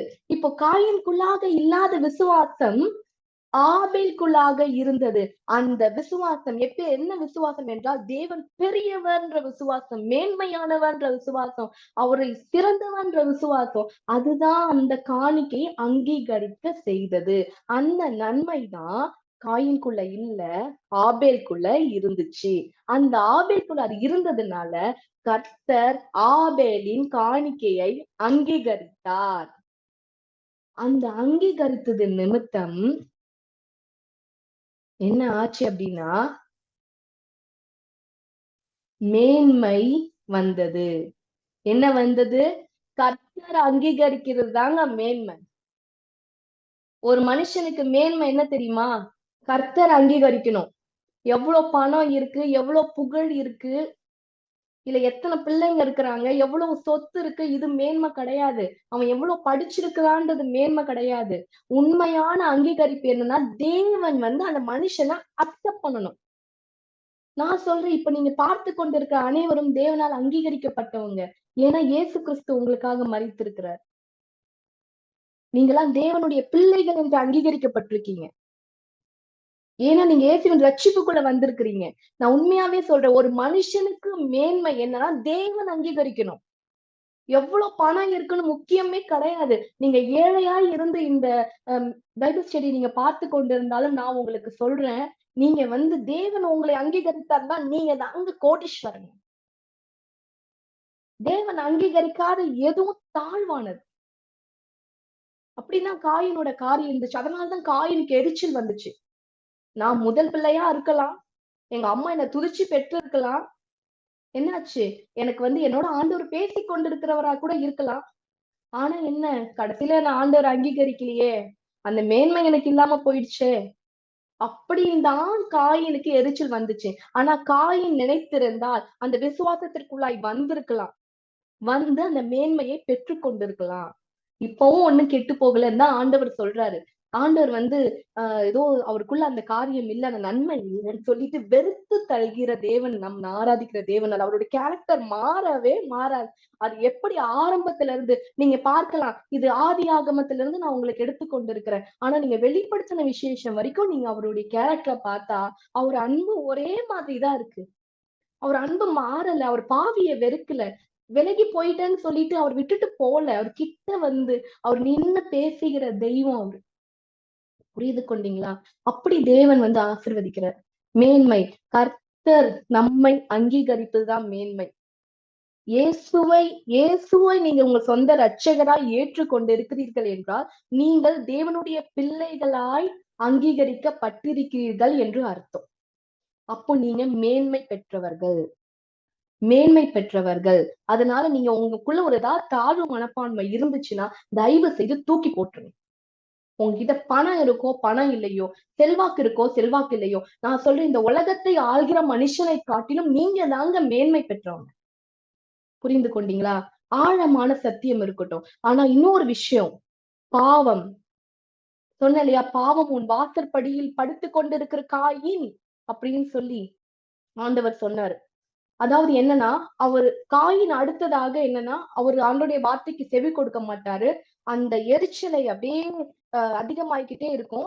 அதிகமாயி ஆபேலை கொன்று விடுவார். சரிங்களா? நான் இந்த இடத்துல ஆபேலை கொல்வதை பாவம் என்று சொல்லவில்லை. நல்லா புரிந்து கொள்ளுங்க. அவருக்குள்ளாக இருந்த பாவம் என்னவென்றால், தேவனை விசுவாசிக்காததே பாவம். பெரிய தேவனை விசுவாசிக்கல பாத்தீங்களா, அதுவே பாவம். அது அவருக்குள்ள இருந்தது. அந்த பாவம் இருந்ததுனாலதான் அடுத்தது உள்ள வந்துச்சு. ஆண்டவர் என்ன சொல்றாரு, பாவம் உன் வாசற்படியில் படுத்திருக்கு அப்படின்னா already it touch his home. அவனுடைய வீட்டை தொட்டு விட்டது. அவனை முழுமையாக ஆண்டு கொள்ளவில்லை என்றாலும் காயினை தொட்டு விட்டது பாவம். புரிந்து கொண்டீங்களா? நான் சொல்றது புரியுதா? என்ன பாவம்? ஆண்டவரை விசுவாசிக்காததே பாவம். அவர் எப்பேற்பட்டவர் என்று அறிந்து கொள்ளாமல் வாழ்ந்தோம்னா அது பாவம். நம்பத்தக்கவரை நம்பாமல் போனா பாவம். கொலை செய்யறது பாவம் கிடையாது. அடுத்து பாவம் உள்ள வந்துச்சு. ஒரு பாவம் வந்துச்சுன்னா அடுத்தடுத்து பிசாசு உள்ள எப்படியாவது ஆண்டு கொள்ள பாப்பான். ஆண்டவருடைய வார்த்தை சொல்கிறது அல்லவா, ஒரு வார்த்தை பொய் சொல்லாதுல்ல. ஒரு பாவம் வந்துச்சுன்னா அடுத்து உள்ள வரும், உள்ள நுழைய பார்க்கும். ஆனா நம்ம என்ன பண்ணணும்? அதுல இருந்து வெளியே வந்துடணும். ஆண்டவர் சொன்னார், வெளியே வந்துரு, என்னை நம்பு, நான் தான் எல்லாத்தையும் படைச்சேன். அந்த நன்மைதான் அவனுக்குள்ள இருந்துச்சு. அவன் என்னை விசுவாசிச்சா, நான் அங்கீகரிச்சேன். நீ விசுவாசிக்கல, நான் அங்கீகரிக்கல. இப்பவாறு என்ன புரிஞ்சுக்கோ, என்ன நீ நம்பு, நான் சர்வ வல்லமையுள்ள தேவன் நம்பு, இயேசு தெய்வம்னு நம்பு, நான் உன்னை காத்துக்கொள்வேன், உன்னை ஆண்டு கொள்ள விட மாட்டேன் அப்படின்னு ஆண்டவர் சொல்ற. புரிந்து கொண்டீங்களா? சோ இப்ப நம்ம என்ன பார்த்தோம் அப்படின்னா, நன்மை என்ன? தேவனை விசுவாசித்தால் நன்மை. மேன்மை என்ன? தேவன் நம்மை அங்கீகரிப்பது மேன்மை. பாவம் என்ன? தேவனை விசுவாசிக்காவிட்டால் பாவம். நான் இன்னொரு ஆங்கிள் உங்களுக்கு சொல்றேன். தேவனை, அவரை விசுவாசிக்கலன்னா அவரை பிரியப்படுத்த முடியாதாம். என்ன சொல்றேன்னு புரியுதா? தேவனை விசுவாசிக்காவிட்டால், விசுவாசம் இல்லாமல் தேவனை ஒருத்தராலும் பிரியப்படுத்த முடியாதுன்னு வேதம் சொல்கிறது. எபிரேயர்ல இருக்கு. அந்த வசனங்களை நான் பின்னாடி உங்களுக்கு காட்டுவேன். சரிங்களா? தேவனை விசுவாசிக்காவிட்டால் தேவனை பிரியப்படுத்த முடியாது. அப்படின்னா தேவனை பிரியப்படுத்த மாற்றோம். தேவனை பிரியப்படுத்தலன்னா பாவமா இல்லையா? புரியுதா? பாவம் தானே. தேவனை பிரியப்படுத்தலன்னா பாவம் தானே. தயவு செய்து கொஞ்சம் அன்மியூட் பண்ணிட்டு ஆமா இல்லன்னு ஏதாவது சொன்னீங்கன்னா நீங்க என் கூட வரீங்கன்றதை நான் அறிந்து கொள்வேன். சரிங்களா? சோ தேவனை பிரியப்படுத்தாததே பாவம். சோ விசுவாசிக்கலாம் பிரியப்படுத்த முடியாது. சரிங்களா? நான் இன்னொரு வசனத்தின் அடிப்படையில் உங்களுக்கு சொன்னேன். சோ எபிரேயர் 11:4 இப்ப நான் சொன்ன காரியங்களை கர்த்தர் விளக்கமாக சொல்லியிருக்கிறார். ஆபேலை பற்றின இன்னொரு வசனம் இது வேதத்துல சொல்லப்பட்டிருக்கு. விசுவாசத்தினாலே, எபிரேயர் 11:4. இப்ப நான் உங்களுக்கு விளக்கி சொன்ன பதில் இந்த வசனத்துல உங்களுக்கு இருக்கு. சரிங்களா? எபிரேயர் புதிய ஏற்பாடுல இருக்கு. முன்பு நாங்க பார்த்ததெல்லாம் ஆதியாகமத்துல இருக்கு. இந்த வெளிப்பாட்டை உங்களுக்கு ஆதியாகமத்தில் கர்த்தர் கொடுத்தார். எபிரேயர் 11ஆம் அதிகாரத்தில் இதற்குரிய ஆதாரத்தை கர்த்தர் வைத்திருக்கிறார். நன்றாக அந்த வசனத்தை ஆழமாக படிங்க. விசுவாசத்தினாலே ஆபேல் காயினுடைய பலியிலும் மேன்மையான பலியை தேவனுக்கு செலுத்தினான். அதனாலே அவன் நீதிமான் என்று சாட்சி பெற்றான். அவனுடைய காணிக்கைகளை குறித்து தேவனே சாட்சி கொடுத்தார். அவன் மரித்தும் இன்னும் பேசுகிறான். இந்த வேர்டு இருக்கு பாத்தீங்களா? அவன் மரித்தும் இன்னும் பேசுகிறான். இதை நோட் பண்ணிக்கோங்க. மேல இருக்கு பாத்தீங்களா? விசுவாசத்தினாலே. நான் என்ன சொன்னேன்? ஆபேலுக்குள்ள இருந்த நன்மை என்ன? விசுவாசம். அந்த விசுவாசம் எப்பேற்பட்ட விசுவாசம், எந்த மாதிரியான விசுவாசம், எந்த மாதிரியான விசுவாசத்தை தேவன் மேல் வைத்தார் என்பதை நான் உங்களுக்கு விளக்கி சொன்னேன். அந்த விசுவாசம் இருந்ததுனாலதான் என்ன பண்ணாரு? மேன்மையான பலியை தேவனுக்கு செலுத்தினாராம் ஆபேல். அதனாலதான் அவர் அங்கீகரிச்சாரு. அது மட்டும் இல்லாம ஆபேல் நீதிமான் என்று சாட்சி பெற்றார். தேவனை விசுவாசிக்கிறவர்கள் அத்தனை பேரும் நீதிமான் ஆக்கப்படுவீர்கள். இயேசுவை தெய்வம் என்று விசுவாசித்தால் நீங்கள் நீதிமான்கள் ஆக்கப்படுவீர்கள். விசுவாசிக்காவிட்டால் பாவம். இயேசுவை தெய்வம் என்று விசுவாசிக்காவிட்டால் பாவம். நன்றாக புரிந்து கொள்ளுங்க. சரிங்களா? சரி, இப்போ தேவனை அவர் விசுவாசித்தார், நீதிமான் என்று சாட்சி பெற்றார். நீதிமானுக்கு மரணம் இல்லைன்னு போன செஷன்ல நம்ம பார்த்தோம் இல்லையா? இங்க வேத வசனம் சொல்லுகிறது, அவன் மரித்தும் இன்னும் பேசுகிறான். அவனை கொன்னுட்டாருப்பா காயின் கொன்னுட்டாரு. காயின் சொந்த அண்ணனே தம்பிய பொறாமையினால கொன்னுட்டாரு. எரிச்சல்னு வேதத்துல சொல்லப்பட்டிருக்கு. அது வேறு ஒன்றும் அல்ல, எரிச்சல்னா பொறாமை. நம்ம நிறைய பேர் நினைத்து கொள்றோம் பொறாமன்றது ஒரு பெரிய விஷயம் கிடையாது, பொறாமன்றது யாருனாலும் படலாம். நம்ம ஒரு கேஷுவலா நம்ம சொல்லுவோம், ஐயோ அவனுக்கு பொறாமப்பா, என்னுடைய ட்ரெஸ்ஸை பார்த்துட்டு நான் இவ்வளவு அழகா ட்ரெஸ் பண்ணிருக்கேன்ட்டு என் தங்கச்சிக்கு பொறாம, இல்ல என் ஃப்ரெண்டுக்கு பொறாம. இப்போ ஒரு சில பேர் வந்து சொல்லுவாங்க, எனக்கு பொறாமையா இருக்குடி, உன்னுடைய வாழ்க்கையை பார்த்தா எனக்கு பொறாமையா இருக்கு. நான் சொல்றேன், மோசமான பாவம் பொறாமை. ஏன்னா அந்த பொறாமை என்ன பண்ணும் தெரியுமா? யார பார்த்து பொறாமைப்படுறாங்களோ அவங்களையும் வாழ விடாது, யார் பொறாமைப்படுறாங்களோ அவங்களும் வாழ மாட்டாங்க. சாபத்தை கொண்டு வரும் பொறாமை. பொறாமை என்ன பண்ணும்? தேவனிடத்திலிருந்து சாபத்தை கொண்டு வரும். நன்றாக புரிந்து கொள்ளுங்க. பொறாமை மட்டும் படவே கூடாது. அந்த பொறாமை உங்களுக்குள்ள எழும்புதா ஒண்ணு கெட்டு போகல. ஆண்டவர் சொன்னார் இல்லையா, ஆண்டவரை விசுவாசிக்கிறோம். என்ன விசுவாசிக்கணும்? அவனுக்கு செய்தவர் எனக்கு செய்ய மாட்டாரா அப்படின்னு ஒரு விசுவாசம் வரணும் நமக்குள்ள. அப்படி விசுவாசம் வந்துச்சுன்னா, இந்த நன்மை நான் விசுவாசம் உங்களுக்கு சொல்லி கொடுத்தேன் இல்லையா, நான் இன்னொரு ஆங்கிள் பேசுறேன். அந்த அந்த விசுவாசம் நமக்குள்ள வந்துச்சுன்னா நமக்குள்ள பொறாமை வராது. ஆண்டவரை விசுவாசிச்சோம்னா நமக்கு பொறாமை வராது. அவனுக்கு நன்மை செய்தவர் எனக்கு நன்மை செய்ய மாட்டாரா? என்னுடைய அண்ணனுக்கு செய்தவர் எனக்கு செய்ய மாட்டாரா? என்னோட ஃப்ரெண்டுக்கு செய்தவர் எனக்கு செய்ய மாட்டாரா? ஒரு சில பேருக்கு வந்து பாத்தீங்கன்னா, நம்மளை விட யாராவது ஒருத்தங்க அதிக நேரம் ஜெபிச்சா உடனே பொறாமையா இருக்கும். காயின் செய்தது அதுதான். அவர் உலகத்து காரியத்துல போய் பொறாமப்படல, ஆண்டவருக்கு அடுத்த காரியத்துல தான் பொறாமப்பட்டார். ஆண்டவர் என் தம்பி அங்கீகரிச்சிட்டார், என்ன அங்கீகரிக்கல, அதான் பொறாமை. ஒரு சில பேர் ஊழியக்காரர் நீங்க பார்த்து கொண்டிருப்பீங்கன்னா, உங்களை விட யாராவது அதிகமாய் தேவனால் பயன்படுத்தப்பட்டீங்கன்னா தயவு செய்து பொறாமப்படாதீங்க. அவரை பார்த்துட்டு சே பாரு என்னமா பேசுறாரு அப்படின்னு சொல்லி ஒரு எரிச்சல், ஒரு கோபம். எப்படி அது நமக்கு தெரியும் அப்படின்னா, அவங்க வந்து நிற்கும் போதோ இல்ல அவங்க கூட பேசும்போதோ நமக்கு வந்து முகம் வந்து மாறும், எரிச்சலா இருக்கும், வெளியே சிரிப்போம், உள்ள கசப்பா இருக்கும். அவங்கள பார்க்கும் போதே ஐயோ எந்த வேலைக்கு போறா பாரு, என்ன சம்பாதிக்கிறா பாரு, எப்படி இருக்காங்க பாரு, இப்படி வீடும் வசதியுமா இருக்காங்க பாரு, இப்படி எல்லாம் நினைச்சீங்கன்னா பொறாம உள்ள இருக்குன்னு அர்த்தம். நீங்க வெளியே சொல்லாட்டாலும் உங்களுக்குள்ள இருக்குன்னு அர்த்தம். நன்றாக புரிந்து கொள்ளுங்க. காயின் வெளியவே சொல்லல, ஆபேல் கிட்ட போய் கேட்கவே இல்ல, ஆண்டவர் ஏன் உன்னை அங்கீகரிச்சார், என்னையே அங்கீகரிக்கல அப்படின்னு கோவப்படவே இல்ல.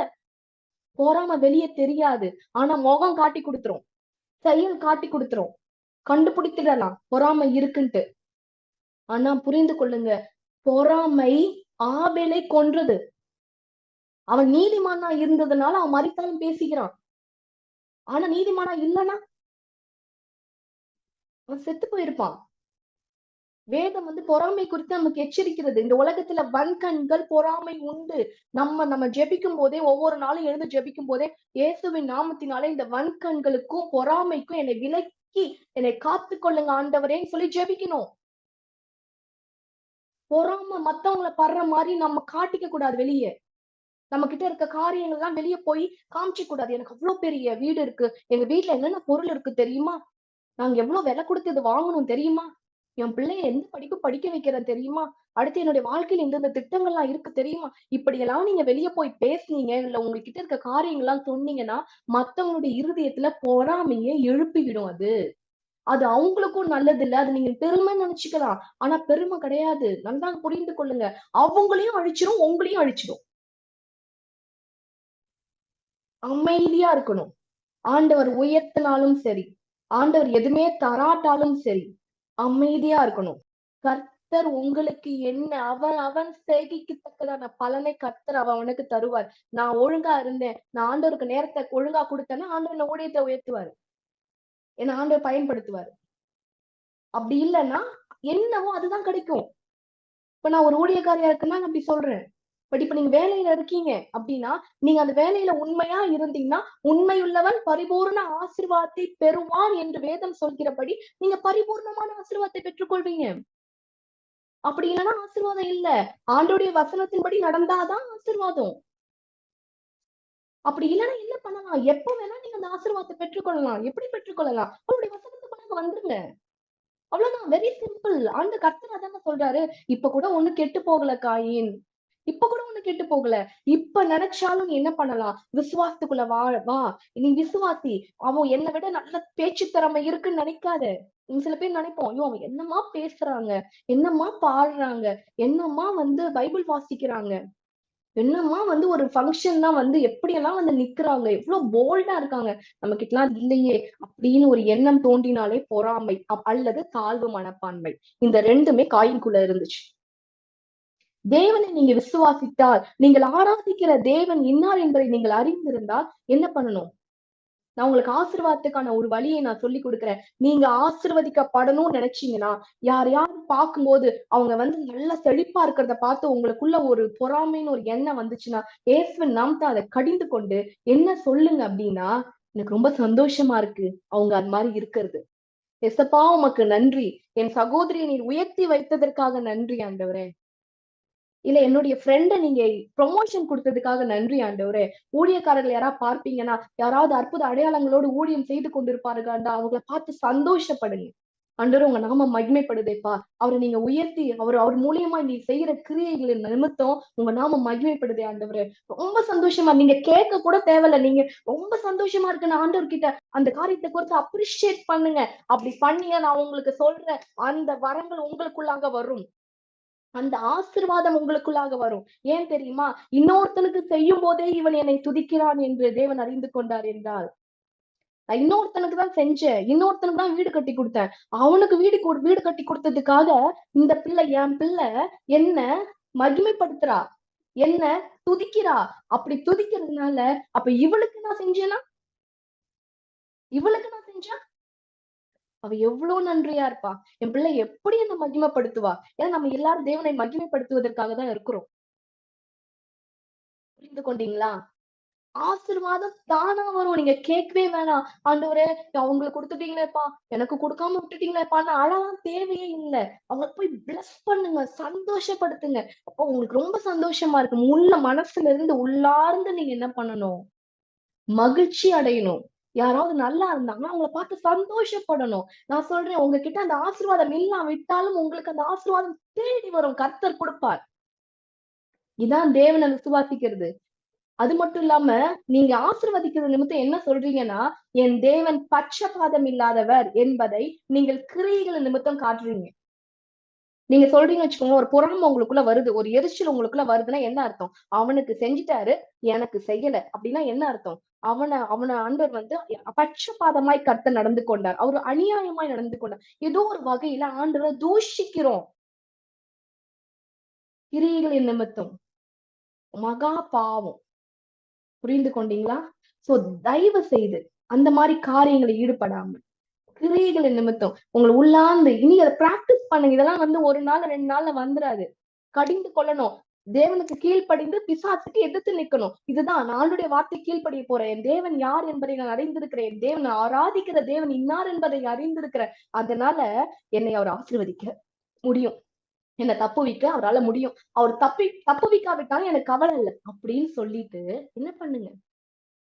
அவரை ஆசீர்வதிச்சீங்களேப்பா, என்னுடைய எதிரியா இருந்தாலும் அவங்க நல்லா இருந்தாங்களேப்பா, அதுக்காக நான் மகிழ்ச்சியா இருக்கிறேன்ப்பா, அதுக்காக நான் உங்களுக்கு நன்றி சொல்றேன்ப்பா அப்படின்னு சொல்லி நீங்க அவரை துதிச்சீங்க அப்படின்னா, நீங்க கேட்காமலே அந்த ஆசீர்வாதம் உங்களை தேடி வரும். அதை மீறி நீங்கள் பொறாமைப்பட்டீர்கள் என்றால், நிச்சயமா சொல்றேன், எப்படி பில்லி சுனியம், எப்படி மந்திரம், இந்த மாதிரி காரியங்கள் எப்படி ஆண்டவர் விலைக்கு பாதுகாக்கிறாரோ அதே மாதிரி தன்னுடைய பிள்ளைகளை தன் சொந்த ரத்தத்தினால் மீட்டு கொண்ட இயேசுவின் பிள்ளைகளை பொறாமை என்ற மோசமான காரியத்திலிருந்தும் கர்த்தர் பாதுகாக்கிறார். அதை மறந்து போகாதீங்க. அந்த அளவுக்கு ஈக்குவல் அது. பொறாமை, யாராவது உங்க மேல பொறாமப்பட்டாங்கன்னா, இயேசுவின் ரத்தத்துடைய பாதுகாப்பு உங்களுக்கு எப்படி மற்ற காரியங்களுக்கெல்லாம் வேணுமோ அதே மாதிரியான ஒரு காரியம் பொறாமை. உங்க மேல யாராவது பார்த்து பொறாமைப்பட்டாங்கன்னா, உங்க இயேசுவின் ரத்தத்தினால உங்களை வேலையடைத்துக் கொள்ளுங்க. தினம் தினம் ஜெபிங்க. இயேசுவின் பிள்ளைகளை இந்த பொறாமை தொடாது. இயேசுவின் ரத்தத்தினால மூடப்பட்டவர்களை இந்த பொறாமை தொடாது. ஆனா அவர்களுக்கு அது ஆபத்து. பொறாமைப்படுகிறவர்களுக்கு ஆபத்து. சோ அதனால நம்ம ஒருவேளை பொறாமைன்ற எண்ணம், ஐயோ நான் வந்து பொறாமையே எனக்கு வராது அப்படிலாம் கிடையாது. மனுஷனா இருக்கிறோம். காயின் நல்ல மனுஷன்தான். ஆண்டவரோடு பேசிட்டு இருந்த ஒரு மனுஷன்தான். ஆண்டவர் திரும்ப பேசுகிற ஒரு மனுஷன்தான். நான் முன்பு சொன்னது போல ஆபேல் கிட்ட பேசினாருன்னு இல்ல வேதத்துல. ஆனா காயின் கிட்ட பேசிட்டு இருக்காரு. அப்படி க்ளோஸா அந்த மனுஷனுக்குள்ளேயே இது போல ஒரு காரியத்தை பிசாசு விதைக்க முடியுமானால் புரிந்து கொள்ளுங்க. ஆண்டவரை விட்டு விலகி இருக்கிறவங்க, கொஞ்ச நேரம் ஆண்டவரை விட்டு தள்ளி இருக்கிறவங்க, ஆண்டவருக்கு முக்கியத்துவம் கொடுக்காம இருக்கிறவங்களுக்குள்ள இந்த பொறாமை வரும் இல்லையா? அதனால சொல்றேன், ஒண்ணுமே இப்ப கெட்டு போகல. உங்களுக்குள்ள இந்த பொறாமைன்னு ஒரு எண்ணம் இருக்குன்னு நீங்க தெரிஞ்சீங்கன்னா, இயேசுவின் நாமத்துல அதை கடிந்து கொண்டு அதை உங்களை விட்டு அகற்றி போட்டு விட்டு, யார் மேல அந்த சிந்தனை வந்துச்சோ அவங்களை மனசார ஆசீர்வதி.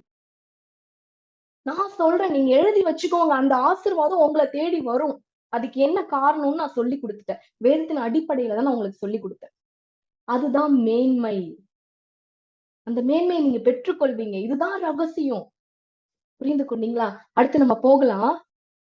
விசுவாசம் இல்லாமல் தேவனுக்கு பிரியமாய் இருப்பது கூடாத காரியம். ஏனென்றால் இந்த வசனம் பாருங்களேன், விசுவாசம் நான் முன்பு காமிச்சேன் இல்லையா? நான் உங்களுக்கு வார்த்தையா சொன்னேன். ஆண்டவரை விசுவாசிக்கலாம், அவருக்கு பிரியமா இருக்க முடியாது.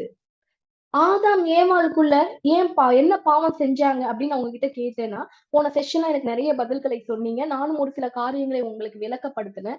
கீழ்ப்படியாத பாவம், அப்புறம் ஆண்டவர் விளக்கினத அவங்க எடுத்துக்கொண்டாங்க. ஆண்டவர் விளக்கினது நல்ல விஷயமா இருந்தாலும் அதை நம்ம எடுத்துக்கொள்ளக் கூடாது.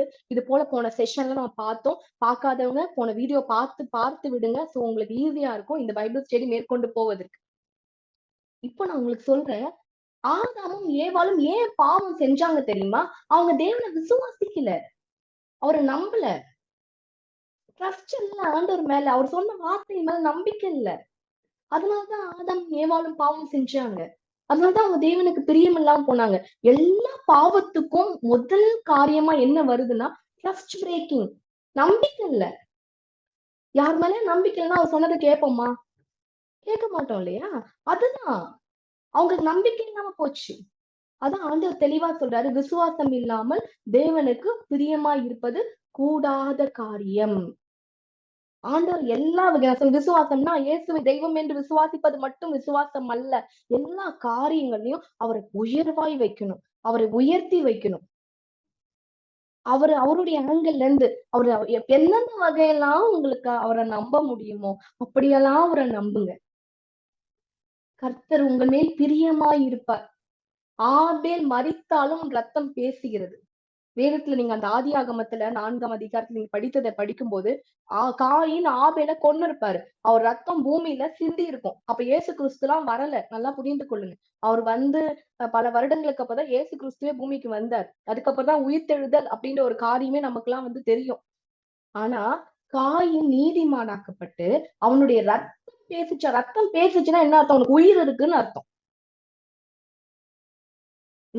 நாம் உயிர்த்தெழும் போது, நான் உங்களுக்கு போன செஷன்ல சொன்ன, நம்ம எல்லாரும் உயிர்த்தெழதான் போறோம். நமக்கு மரணம் கிடையாது. ஆபேலையும் நம்ம பார்த்தோம். சரிங்களா? சரி, இப்ப நம்ம அடுத்து பாருங்க. இப்போ நான் சொன்னேன், இந்த பொறாமை, நிறைய காரியங்கள், பாவம் வாசற்படியில படுத்துக் கொண்டிருக்கு.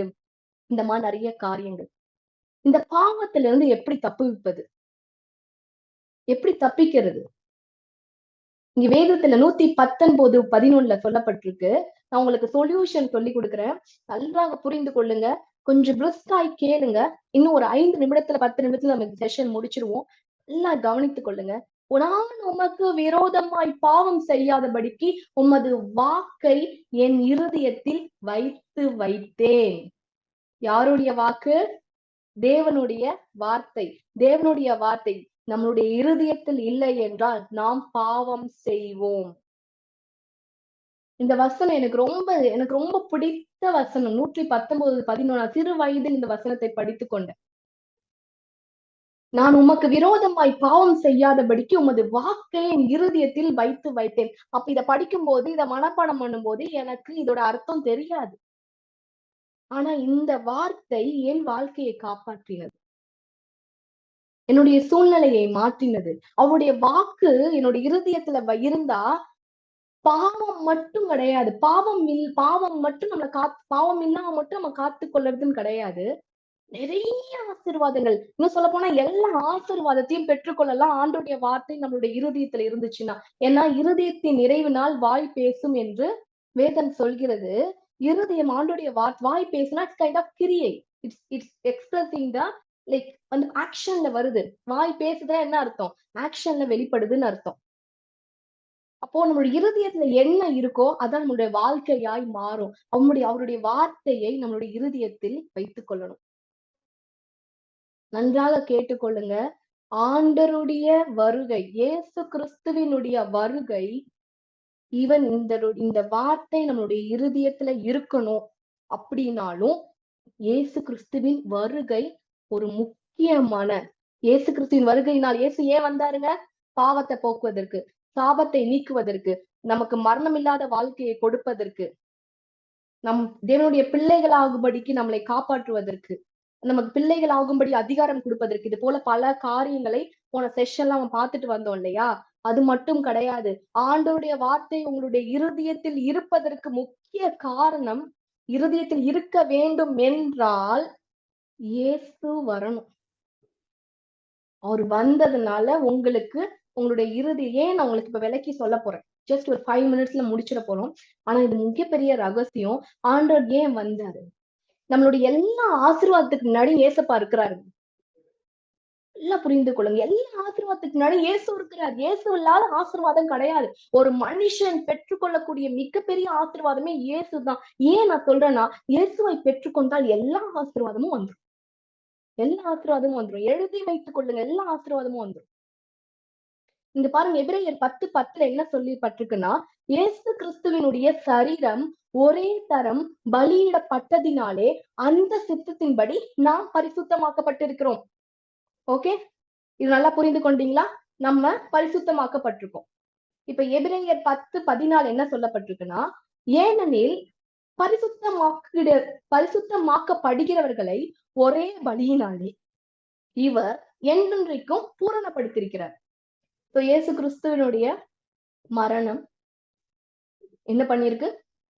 நம்மள பரிசுத்தமாக்கியிருக்கு.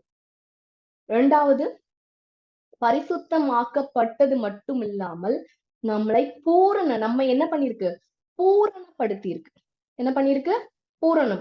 பூரணம்னா முழுமையான பாவம் இல்லாமல், fully cleansed, பாவம் இல்லாமல் அவருடைய மரணத்தை ஆண்டவர் எனக்காக தாங்க மரித்தார் அப்படின்னு விசுவாசிக்கிறவர்கள், அவருடைய மரணத்தை விசுவாசித்து அவரை தெய்வமா ஏற்றுக்கொள்ளுகிறவர்கள் கம்ப்ளீட்டா பரிசுத்தமாக்கப்படுறாங்க.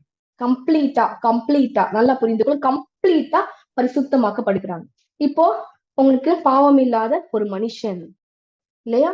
So I am ready to go to heaven. இப்ப ஆண்டவர் வந்தாலும் நான் அப்படியே ஆண்டவர் கிட்ட போயிடுவேன். அந்த அளவுக்கு பரிசுத்தம். எனக்கு நரகமும் கிடையாது, எந்த ஒரு நியாய தீர்ப்பும் கிடையாது, எதுவும் இல்லை. நான் ரொம்ப ஃப்ரெஷ்ஷா இருக்கேன். ஆண்டவர் ஏற்றுக்கொண்ட உடனே, ரட்சிப்பை நம்ம பெற்றுக்கொண்ட உடனே அப்படிதான் இருப்போம். அடுத்து புரிந்து கொள்ளுங்க, இதை குறித்து பரிசுத்த ஆவியானவரும் நமக்கு சாட்சி சொல்கிறார். இப்ப இதுதான் பாயிண்ட். நல்லா புரிந்து கொள்ளுங்க. ஏன்னா நம்ம பரிசுத்தமாக்கப்பட்டு இந்த பூமியில, பாவம் நிறைந்த இந்த பூமியில தான் வாழணும். நம்ம வேற ஒரு வேர்ல்டுக்கு உடனே போயில்ல. இயேசுவை நீங்க ஏற்றுக்கொண்டீங்க, ரட்சிக்கப்பட்டீங்க, அடுத்தது வேற ஏதாவது ஒரு வேர்ல்ட்ல நீங்க வாழ்ந்துட்டு இருக்கீங்களா? வேற ஏதாவது உலகத்துல வாழ்ந்துட்டு இருக்கீங்களா? ஏதாவது புதிய வானம் புதிய பூமி ஏதாவது படைக்கப்பட்டு இப்போ உங்களுக்கு கொடுக்கப்பட்டுச்சா? இல்ல. இதே பூமியில தான் வாழ்ந்துட்டு இருக்கீங்க. அசுத்தமான இந்த பூமி தான். இன்னும் இந்த பூமி முழுமையா என்ன இல்ல, பரிசுத்தத்துக்குள்ளாக வரல. நீங்க பரிசுத்தமாக்கப்பட்டீங்க, ஏன்னா நீங்க விசுவாசிச்சீங்க. ஆனா இந்த பூமியில இன்னும் அழுக்கு இருக்கு. இந்த பூமியில இன்னும் பிசாசு ஆதிக்கம் இருக்கு. அவன் எப்பப்பெல்லாம் உங்களை வகை தேடி சுட்டி கொண்டுதான் இருப்பான். ஆனா ஆண்டவர் அவருடைய மரணத்து நிமித்தம், அவருடைய இரக்கத்தின் நிமித்தம், அவருக்கு தெரியும் நம்மளாம் மனுஷங்க, காயினை போல நம்மள ஏமாத்திடலாம் பிசாசு, நம்மளை வஞ்சித்துருவான் அப்படின்னு அவருக்கு தெரியும். அதனால அவர் என்ன பண்றாரு தெரியுமா? என்ன பண்றாருன்னு பாருங்க. இதை குறித்து ஆவியானவர் நமக்கு சாட்சி கொடுக்கிறார். எப்படி எனில், நன்றாக நல்லா கவனிக்கணும். இந்த வசனத்தை நல்லா கவனிக்கணும். இதுதான் உங்களுடைய வாழ்க்கையை மாற்றப் போகிற ரகசியம். அந்த நாட்களுக்கு பிறகு, எந்த நாட்களுக்கு பிறகு? உங்களை பரிசுத்தமாக்கி ரட்சிப்புக்குள்ளாக கொண்டு வந்த பிறகு, இது பரிசுத்த ஆவியானவர் உங்களோடு பண்ணுகிற உடன்படிக்கை. கோவனன்ட். கோவனன்ட்னா என்னது? உடன்படிக்கை. உடன்படிக்கைனா கல்யாணத்துல எப்படி உடன்படிக்கை பண்ணிக்கிறாங்க? அது மாற்றவே முடியாது. அதே மாதிரி this is the covenant with Holy Spirit. என்ன தெரியுமா உங்ககிட்ட பண்றாரு? நான் என்னுடைய பிரமாணங்களை அவர்களுடைய இருதயங்களில் வைத்து, தெரியுதா? நான் என்னுடைய பிரமாணங்களை அவர்களுடைய இருதயங்களில் வைத்து, அவைகளை அவர்களுடைய மனதில் எழுதுவேன். யாருக்கு புரியுது? இதுக்கு முன்பாக பழைய ஏற்பாட்டுல சங்கீதத்துல ஒரு வசனம் பார்த்தோம். நான் உமக்கு விரோதமாய் பாவம் செய்யாதபடிக்கு உம்முடைய வார்த்தையை என்னுடைய இருதயத்தில் வைத்தேன் அப்படின்னு சொல்லி தாவீது சொல்றார். 119ஆம் சங்கீதத்துல சொல்றாரு.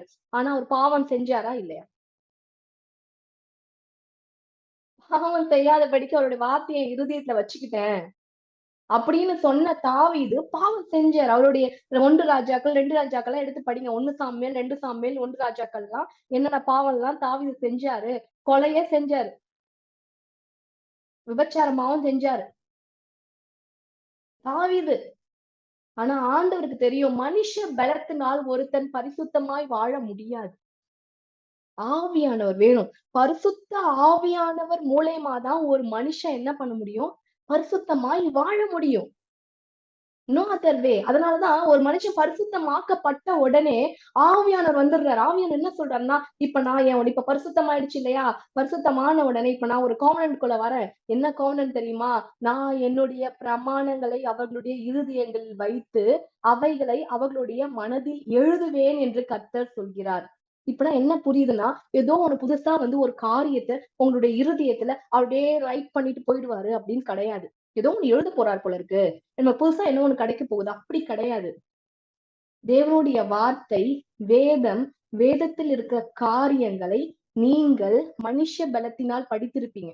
அந்த வார்த்தைகள்லாம் கேட்டிருப்பீங்க, அதை தியானிச்சிருப்பீங்க. ஆனா அது உங்க மனசுல இல்லாதபடிக்கு பிசாசு என்ன பண்ணுவான்? அதை எடுத்து போட்டுருவான். ஆனா பரிசுத்த ஆவியானவர் என்ன பண்ணுவார் அப்படின்னா, அது உங்களுடைய மனசுலே தக்க வைப்பார். அதுதான் அந்த காவனன்ட். உங்க இருதயத்துல அது இருந்தா மட்டும்தான் நீங்க என்ன பண்ண முடியும்? பாவம் இல்லாமல் வாழ முடியும். என்கிட்ட போன செஷன்ல டிஸ்கஷன் டைம்ல நிறைய பேர் கேட்டீங்க, வேதம் நீங்க சொன்னீங்க இயேசுவை தெய்வமா ஏற்றுக்கொண்டால் மட்டும் பரலோகம் போயிடலாமா? அப்ப பைபிள்ல ஒரு நாள் படிக்கலன்னா பிரச்சனை இல்லையா சிஸ்டர்? மேம் எனக்கு படிக்கலன்னா பிரச்சனை இல்லையா மேம் அப்படின்னு நிறைய பேர் கொஸ்டின் எல்லாம் கேட்டீங்க. வேதம் படிக்கலைன்னா எப்படி அவருடைய வார்த்தை நமக்கு தெரியும்? அவருடைய வார்த்தை தெரியலன்னா அந்த எப்படி நம்மளுடைய இருதயத்துல பரிசுத்த ஆவியானவர் வைக்க முடியும்? என்ன சொல்றேன்னு புரியுதா? அவருடைய வார்த்தை நமக்குள்ளாய் இல்லாவிட்டால் நாம் பாவம் செய்து விடுவோம். நாம் பாவம் செஞ்சோம்னா பரலோகம் போக மாட்டோம். ரட்சிப்பை பெற்றுக்கொண்டாலும் அதை காத்துக்கொள்ள, நான் உங்களுக்கு பதில் சொல்லியிருப்பேன். ரட்சிப்பை நீங்க பெற்றுக்கொண்டா மட்டும் போதாது சிஸ்டர், அதுல காத்துக்கொள்ளணும். காத்துக்கொண்டா மட்டும்தான் நீங்க பரலோகம் போக முடியும். நான் டிஸ்கஷன் டைம்ல உங்களுக்கு நான் சொல்லியிருப்பேன். சரியா? இப்ப அதற்கான விளக்கம் தான் கர்த்தர் உங்களுக்கு கொடுத்து கொண்டிருக்கிறார் வேதத்தின் அடிப்படையில. ரட்சிப்பை காத்து கொள்வதற்கு காரணமே அவருடைய வார்த்தை உங்களுடைய இருதயத்தில் இருந்தாதான். அப்ப உங்க வார்த்தை இருதயத்துல இருக்குன்னா அதை நீங்க ஃபர்ஸ்ட் படிக்கணும். அதை படித்த உடனே பரிசுத்த ஆவி என்ன பண்ணுவார்? அதை பதிய வைப்பார். அதுதான் அவர் செய்யற காவனன்ட். படிச்சதெல்லாம் உங்க மனசுல பதிஞ்சிருதா? எவ்வளவு படிச்சிருக்கோம்? 10th 12th படிக்கும் போது அப்படியே மனப்பாடம் பண்ணி நிறைய விஷயங்களை படிச்சிருக்கோமா? ஹிஸ்டரியில படிச்சிருக்கோமா? அக்பர் என்ன பண்ணாரு, ஜஹாங்கீர் என்ன பண்ணாரு, இப்பெல்லாம் ஞாபகம் இருக்கா? அக்பர் பிறந்த வருஷம் 10th படிக்கும் போது உங்களுக்கு 15 வயசுல மனப்பாடமா தெரியும். இப்ப தெரியுமா? அதுல மார்க் வாங்கியிருப்பீங்க. இப்ப தெரியுமா? இல்ல ஒரு மனப்பாட பகுதி சொல்ல முடியுமா? தமிழ்ல படிச்ச ஒரு மனப்பாட பகுதி சொல்ல முடியுமா? சொல்ல முடியாது. இல்ல ஒரு துணைப்பாடம் சொல்ல முடியுமா? சொல்ல முடியாது. எதுவுமே தெரியாது. எல்லாம் படிச்சோம் தான், எல்லாம் மனப்பாடம் பண்ணதான், மார்க்கும் வாங்கணும் தான், சர்டிபிகேட் வச்சிருக்கோம், முடிச்சுட்டோம்ட்டு. ஆனா ஒண்ணும் தெரியாது. அது ஆண்டவருக்கும் தெரியும். மனுஷன் மறந்து போகிறவன் என்று தெரியும். அதனால்தான் ஆண்டவர் பரிசுத்த ஆவியானவர் என்ன சொல்லிட்டாரு அடுத்தது? பரிசுத்தமாக்க மட்டும் ஒரு அன்பான தேவன் இனி காயினோடு பேசுனது போல பக்கத்துல இருந்து பேசல, உன் இருதயத்துக்குள்ள நான் வந்துடுறேன். நீ படி, நீ வேதத்தை வாசி, அதை உன் மனசுல நான் பதிய வைக்கிறேன்.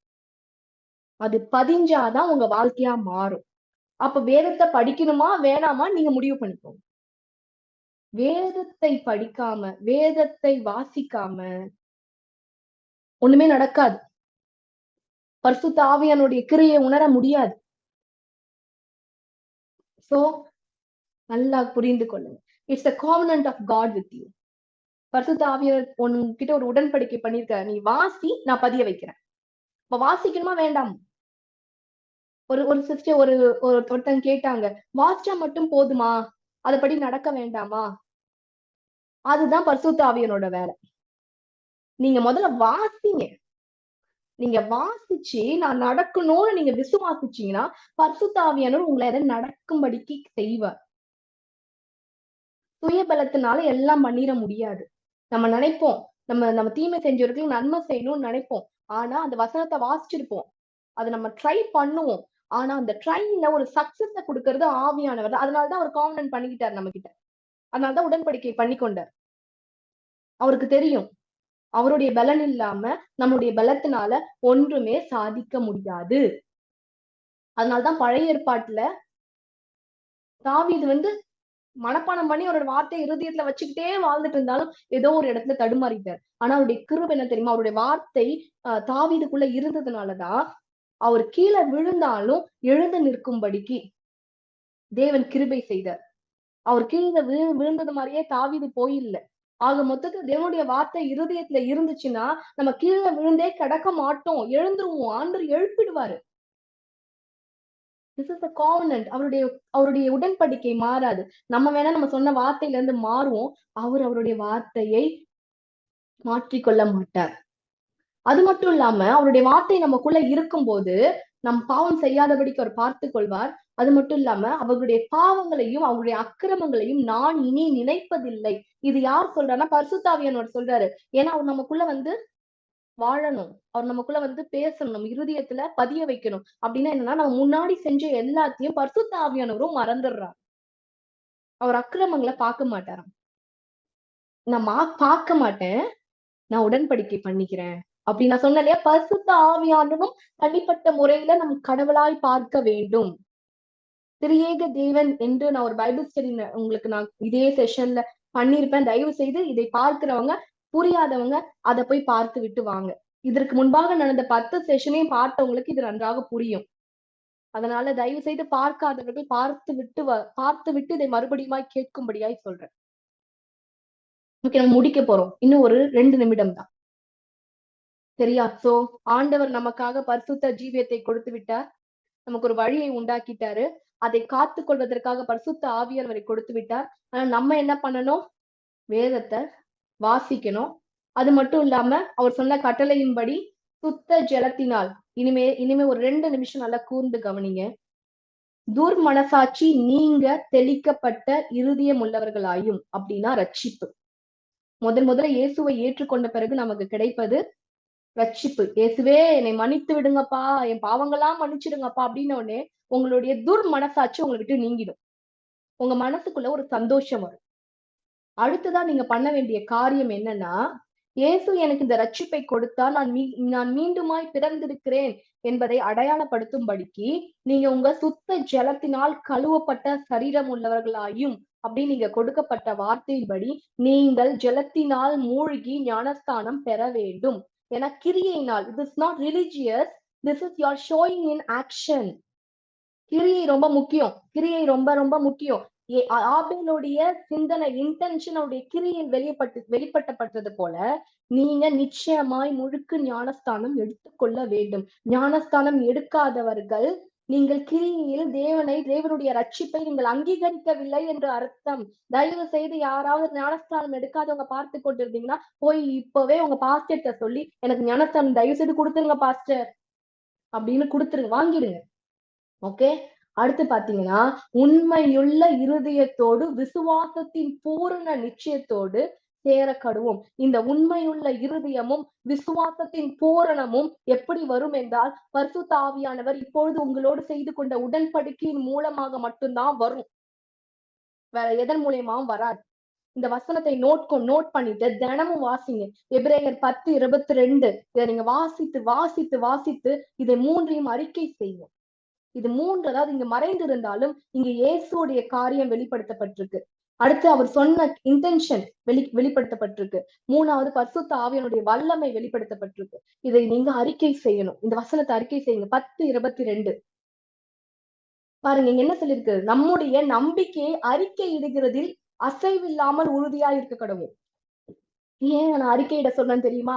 சொல்லதான் நம்ம அதை ஞாபகப்படுத்திக்கிட்டே இருப்போம். பரிசுத்த ஆவியானவர் உங்களுக்கு ஞாபகப்படுத்துவார்.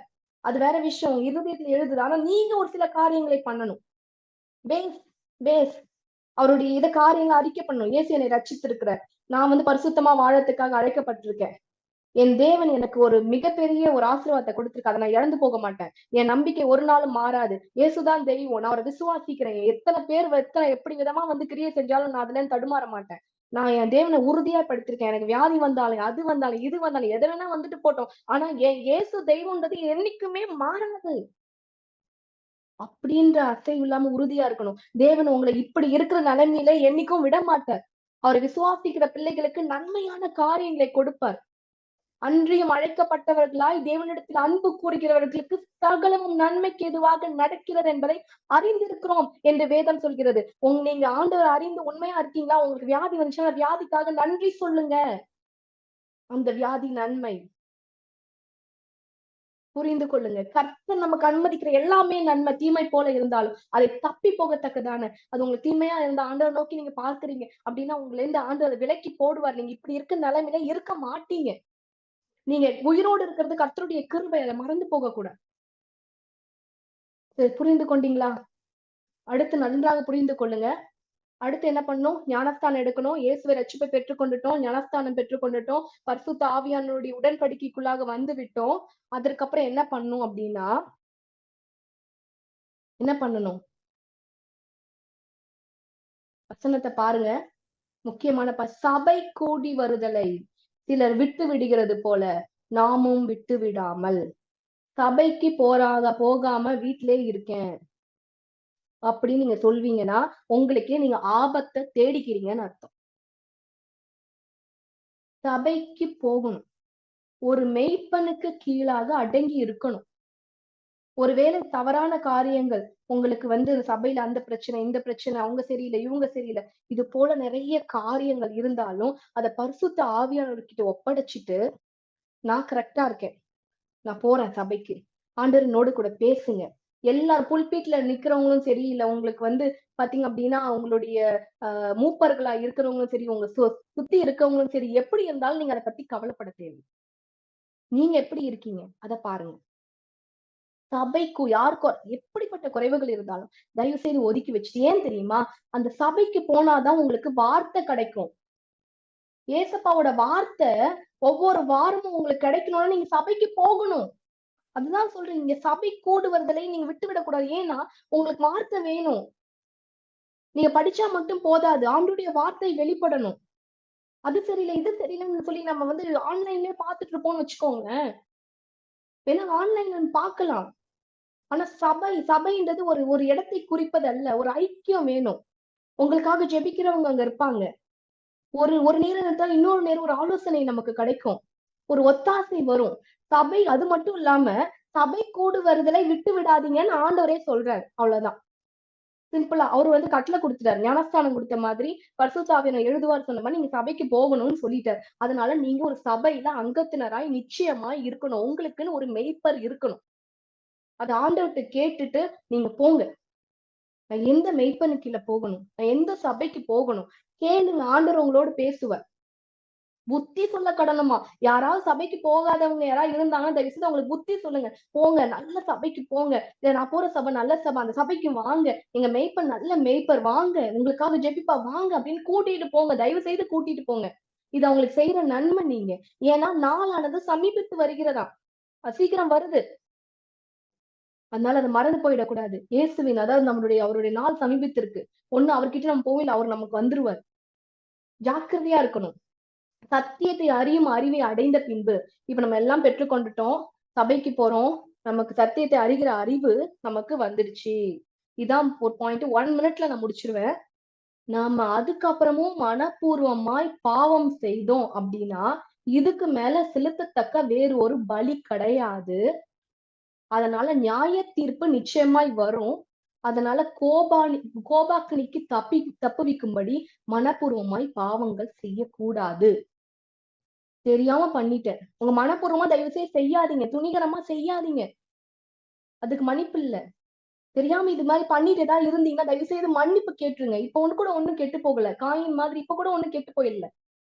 இப்ப மன்னிப்பு கேட்டாலும் கர்த்தர் மன்னிச்சிருவார். உங்களுக்காக ரத்தத்தையே சிந்தினவர் இப்ப நீங்க செஞ்ச பாவத்தை மன்னிக்க மாட்டாரா? மன்னிச்சிருவார். யார் மேலேயே பொறாமப்பட்டு இருந்தாலும் இல்ல வேற எந்த காரியம் நீங்க செஞ்சிருந்தாலும் தயவு செய்து மன்னிப்பு கேட்டு ஆண்டவரோடு ஒப்புரவு ஆயிடுங்க.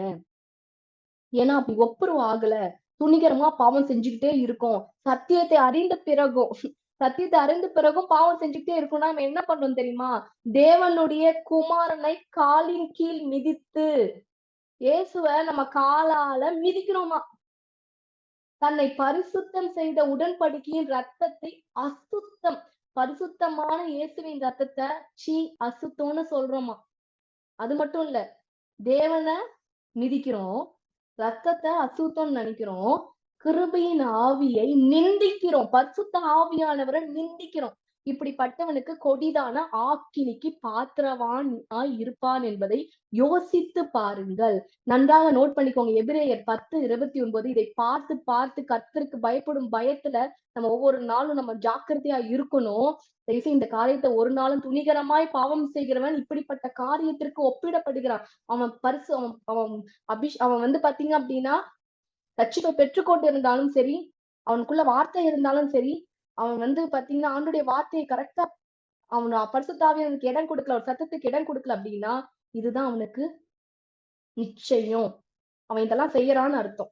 துணிகரமான பாவம் செய்து கொண்டிருப்பீங்கன்னா இப்ப கூட ஒண்ணு கெட்டு போயிடல, தயவு செய்து ஆண்டரோடு வந்துருங்க, மன்னிப்பு கேட்டுருங்க, அவர் மன்னிச்சிருவார். இது கடைசி வரைக்கும் கண்டினியூ பண்ணிட்டு இருக்கவங்களுக்கு தான் இந்த ஆக்கினை தீர்ப்பு. தெரியாம பண்ணா தப்பு இல்ல, தெரியாது இப்பதான் உங்களுக்கு நான் சொல்றேன், இதுக்கு முன்பாக தெரியாது. இனிமே செஞ்சீங்கன்னா தப்பு, இனிமே செஞ்சீங்கன்னா தப்பிக்கவே முடியாது. இது வரைக்கும் செஞ்சீங்கன்னா ஓகே காயினை போல நீங்க வந்து இப்ப ஆண்டவர் பேசுறாரு உங்ககிட்ட, தப்பிச்சிடலாம். விசுவாசத்தினாலே நீதிமான் பிழைப்பான், பின்வாங்கி போனால் அவன் மேல் என் ஆத்துமா பிரியமாய் இராது. இதெல்லாம் 10ஆம் அதிகாரத்திலே வருது. தயவு செய்து எபிரேயர் 10ஆம் அதிகாரத்தை ஒரு தடவை வாசிங்க. நாமோ கெட்டு போகிறவர்களாய் பின்வாங்கிறவர்களாய் இராமல் ஆத்துமா ஈடேற, நான் சொன்ன இல்லையா ரட்சிப்பை காத்து கொள்ளணும், இதுதாங்க அது. ஆத்துமா ஈடேறணும் அப்படின்னா விசுவாசிக்கணும், தேவனை விசுவாசிக்கணும். இதுதான் ஆபேல் பண்ணாரு, நீங்க பண்ணுங்க, நம்ம ஆத்துமா காத்து கொள்ளப்படும். புரியுதா? சரி, நான் முடிக்க போறேன். ஓகே, ஆண்டுடைய வசனத்தை கேட்டா மட்டும்தான் விசுவாசம் வரும். அதனால் விசுவாசம் எப்படி வரும்? கேள்வியினாலே வரும். கேள்வி தேவனுடைய வசனத்தாலே வரும். அதனால பைபிள் வாசிக்கணும். நீங்க நடக்கிறதுனா ரெண்டாவது, முதல்ல வாசிங்க. பாருங்க, வெளிப்படுத்தின விசேஷம் இந்த வசனத்தை நல்லா கேட்டுக்கொள்ளுங்க. இந்த தீர்க்க தரிசன வசனங்களை வாசிக்கிறவனும், வெளிப்படுத்தின விசேஷம் இங்க உங்களுக்கு வசனம் போடப்பட்டிருக்கு பாருங்க. இந்த தீர்க்க தரிசன வசனங்களை வாசிக்கிறவனும், இங்க என்ன சொல்லப்பட்டிருக்கு? வாசிக்கிறவனும், புரியுதோ புரியலையோ வாசிங்க. கேட்கிறவர்களும் அதில் எழுதி இருக்கிறவர்களை கை கொள்கிறவர்களும் பாக்கியவான்கள். காலம் சமயமாய் இருக்கு. வாசிக்கிறவனே பாக்கியவான். நீங்க வாசிச்சாவே பரிசுத்தாவின் கிரியை செய்ய ஆரம்பிச்சிடுவார். முதல்ல வாசிங்க, அப்புறம் கேட்கிறவர்கள். இப்ப நீங்க நான் பேசிட்டு இருக்கிற ஆண்டுடைய வசனங்களை கேட்டுட்டு இருக்கீங்களா, உங்க நேரத்தை ஒதுக்கி கேட்டுட்டு இருக்கீங்களா, நீங்க பாக்கியவான்கள். இந்த வாசிக்கிறவனும் கேட்கிறவனும் தான் அடுத்தது கை கொள்வாங்க. அது தேர்டு தான். முதல்ல வாசிங்க, அட்லீஸ்ட் கேளுங்க, கை கொள்ளுங்க. ஆபேலை போல நம் ஆராதிக்கிற தேவன் இன்னார் என்பதை அறிந்து அவருக்கு பெஸ்டான நேரத்துல உங்களுடைய வேத வாசிப்பை வைங்க. அது நீங்க அவர் கொடுக்கிற காணிக்கை, அவர் கொடுக்கிற முக்கியத்துவம். காலைல எழுந்து ஒரு 10 நிமிஷம் ஃபர்ஸ்ட் பெஸ்ட் பாத்தீங்களா, ஃபர்ஸ்ட் பெஸ்ட் எது காலையில உங்களுக்கு ஃபர்ஸ்ட் பெஸ்டோ அந்த நேரம் ஒரு 10 நிமிடமா இருந்தாலும் கர்த்தருக்கு ஒப்பு கொடுங்க. இதுதான் அவர் கூட நெருங்கறதுக்கான வழி. நிறைய ரகசியங்கள் உங்களுக்கு இந்த வேத ஆராய்ச்சி மூலியமாய் கற்றுக்கொண்டிருப்பீங்க. நான் விசுவாசிக்கிறேன். எனக்கும் இது மிகுந்த பிரயோஜனம். நானே நிறைய கமிட்மெண்ட்குள்ள ஆண்டவருக்குள்ள நான் வந்தேன். நான் இந்த காரியங்கள் கர்த்தர் எனக்கு வெளிப்படுத்தின பிறகு. அதனால நீங்களும் வாங்க, ஆண்டவரை நேசிங்க. உங்களுக்கு ஃபர்ஸ்ட் பெஸ்ட் டைம். நீ எனக்கு வேதம் வாசிக்க டைம் இல்லைன்னு சொல்லாதீங்க. காலைல எழுந்தோடனே ஜெபிப்பதற்கு முன்பாக வேதம் வாசிக்கணும். அதனால புரிந்து கொள்ளுங்க. நீங்க வேதம் வாசிச்சா மட்டும்தாங்க ஜெபிக்க முடியும்.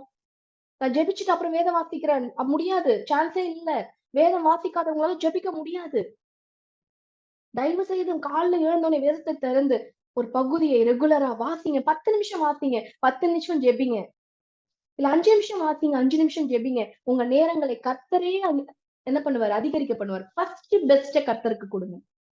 எல்லாவற்றிலும் ஃபர்ஸ்ட் பெஸ்ட கர்த்தருக்கு கொடுங்க. ஆபேலை ஆசீர்வதித்த தேவன். அவன் மரிக்கலங்க, இன்னும் உயிரோட தான் இருக்கான். அவன் மரித்தாலும் இன்னும் பேசுகிறான்னு இருக்கு. நமக்கும் மரணம் இல்லாத ஒரு வாழ்க்கை கர்த்தருடைய இறப்பின் நிமித்தம் அவருடைய உயிர்த்தெழுந்த நிமித்தம் நம்ம கிடைத்தது போல நம்மளும் அப்படி இருக்கணும்னா வேதம் வாசிக்கணும். நீங்க போன செஷன்ல டிஸ்கஷன் டைம்ல கேட்ட கேள்வி எனக்கு புரிந்ததோ இல்லையோ, பசுத்த ஆவியானவருக்கு நல்லா புரிஞ்சிச்சு. நான் இதெல்லாம் ப்ரிப்பேர் பண்ணல. அவரா கொடுத்த வார்த்தைகள். தயவு செய்து ஆவியானவர் உங்களை பார்த்து கொண்டிருக்கிறார். ஆவியானவர் உங்களை ரொம்ப நேசிக்கிறாரு. அவருக்கு முக்கியத்துவம் கொடுங்க. அவருக்கு கொடுங்க, நிச்சயமாய் கொடுங்க. அர்ப்பணிப்பீங்களா? நான் ஜெபிக்கட்டுமா உங்களுக்காக? கண்களை மூடி. ஆண்டவரே, இவ்வளவு நேரம் நாங்கள் கேட்டுக்கொண்டிருக்க காரியங்களை அறிந்திருக்கிறீங்க. அப்பா, நீர் எங்களுக்கு செய்த உடன்படிக்கையின்படி ரட்சிப்பை பெற்றவர்களாகிய நாங்கள், அப்பா, நீர் எங்களோடு கூட நீர் செய்த உடன்படிக்கையின்படி இப்பொழுது கேட்ட வார்த்தைகளை எங்களுடைய இருதயத்தில் எழுதும்படியாய் பதிய வைக்கும்படியாய் நான் ஜெபிக்கிறேன் ஆண்டவரே. இனி ஆண்டவரை காத்துக் கொள்கிறவர்களாய், ஆண்டவர் ரட்சிப்பை காத்துக் கொள்கிறவர்களாய் நாங்கள் வாழும்படிக்கு எங்களுக்கு நீர் கிருபை செய்யும் ஆண்டவரே. உங்க கருத்துல முற்றிலுமாய் அர்ப்பணித்து ஜெபிக்கிற ஆசீர்வதிங்க. இயேசுவின் நாமத்தில் கேட்கிறோம் நல்ல பிதாவே, ஆமென். ஓகே, சோ நம்ம ப்ரே பண்ணிட்டோம். கர்த்தர் நம்மளை ஆசீர்வதிச்சிருக்கிறாரு. சரிங்களா? இன்னைக்கு டிஸ்கஷனுக்கு டைம் இல்லாத, அதனால டைரக்டா நான் கொஸ்டின் டைம் போறேன். நம்ம டிஸ்கஸ் பண்ணலாம். இந்த பத்தின டிஸ்கஷன் அடுத்த வாரம் ஆரம்பத்திலே இருக்கும். அதனால வீடியோ ரெக்கார்டிங் பாக்குறவங்களும் தயவு செய்து லைவ் ரெக்கார்டிங்கான உங்களுடைய லிங்க் நீங்க யூடியூப் ரெக்கார்டிங் பார்க்கும்போது உங்களுக்கு அந்த இடத்துல ஒரு நம்பர் கொடுக்கப்பட்டிருக்கும். அந்த நம்பருக்கு கால் பண்ணி நீங்க லைவ் ரெக்கார்டிங்கான வீடியோ வாங்கிக்கோங்க. தென் நீங்க நேரா ஃபர்ஸ்ட் அடுத்த வாரம் முதல் பகுதியிலே டிஸ்கஷன் இருக்கும். இதை நீங்க இன்னொரு தடவை பார்க்கணும். இப்ப நான் கேட்டேன்னா உங்களுக்கு ஒண்ணுமே புரியாது. வீட்டுக்கு போயிட்டு அந்த ரெக்கார்டிங்கும் உங்களுக்கு அனுப்பி வைக்கும்போது இன்னொரு தடவை பாருங்க, மெடிடேட் பண்ணுங்க. டவுட்ஸ் வரும். அந்த டவுட்ஸை நீங்க அடுத்த டைம் கேளுங்க. அதற்கான விளக்கங்கள் உங்களுக்கு கொடுக்கப்படும். அடுத்த டைம் கண்டிப்பா வந்துருங்க மீட்டிங்க்கு. சரிங்களா? இப்போ இந்த வாரத்துக்கான கேள்வி, இயேசு கிறிஸ்துவினால் உண்டான ரட்சிப்பை குறித்த 7 வசனங்களை பகிர்கன்னு போன வாரம் கேட்கப்பட்ட கேள்விக்கு பாத்தீங்கன்னா ஒரு நிமிடம். இந்த கேள்வி கேட்கப்பட்டிருந்தது. இந்த கேள்விக்கான பதில் சென்னை சிந்து மேம் அதுக்கெல்லாம் கரெக்டான பதிலை சொல்லியிருந்தாங்க. பட் இன்னும் கூட கரெக்டான பதில் எதிர்பார்த்தேன். பட் ஆனா உண்மையாவே சொல்றேன், அவங்க முயற்சி எடுத்து நைட்டு 12 மணிக்கு 1 மணி வரைக்கும் வேதத்தை ஆராய்ஞ்சு அவங்களால முடிந்த வசனம், ரட்சிப்பு அப்படின்ற வசனம் எங்கெல்லாம் வருதோ அதெல்லாம் ஒரு 5 வசனமாவது அனுப்பி வைத்திருந்தாங்க. வேதத்தை ஆராய்ங்க, நிச்சயமா இதற்கான ஆசீர்வாதத்தை அவங்க பெற்றுக்கொள்வாங்க. ஓகே, சோ அவங்களுக்கான எங்களால முடிந்த ஒரு சின்ன பரிசு அவர்களுக்கு வீட்டுக்கு அனுப்பி வைக்கப்பட்டிருக்கு. அடுத்த வாரம் அது உங்களுக்கு காண்பிக்கப்படும். சரிங்களா? இந்த வாரத்துக்கான கேள்வி, வெரி குட் சிந்து மேம். இந்த வாரத்துக்கான கேள்வி ஓகே, என்னன்னா, பொறாமப்பட்ட 2 சீஷர்கள் இருக்கிறாங்க. ஓகே, பொறாமப்பட்ட 2 சீஷர்கள் இருக்காங்க புதிய ஏற்பாட்டுல. இயேசுவின் சீஷர்கள் 2 பேர் இருக்கிறாங்க. இந்த கேள்வி இல்ல, நினைத்துக் கொள்ளுங்க. ஓகே, 2 சீஷர், அவங்க யார்? அது வேதத்தின் அடிப்படையில கண்டுபிடிச்சு சொல்லணும். பொறாமப்பட்ட 2 சீஷர்கள். கர்த்தர் அவங்க பொறாமை குணத்தை மாத்தி அவங்களை ரொம்ப அதிகமா பயன்படுத்தினாரு. ஆபேல் காயின் போல இல்ல. அவங்க 2 பேரும் ரொம்ப நல்லா இருந்தாங்க, வல்லமையா பயன்படுத்தப்பட்டாங்க. சரியா? அவங்க யாருன்னு எனக்கு கண்டுபிடிச்சு சொல்லணும். அதான் இந்த வாரத்துக்கான கேள்வி. சரிங்களா? இப்போ ப்ரேயர் ரிக்வெஸ்ட் ஏதாவது இருக்குமானால் ஸ்கிரீன்ல காணப்படுகிற இந்த நம்பருக்கு தெரியப்படுத்துங்க. உங்களுக்காக தனிப்பட்ட முறையில் நாங்க ஜெபிப்போம். சரிங்களா? We came to the end of the session. God bless you all. கர்த்தர் உங்கள் அனைவரையும் ஆசீர்வதிப்பாராக. ஆமென்.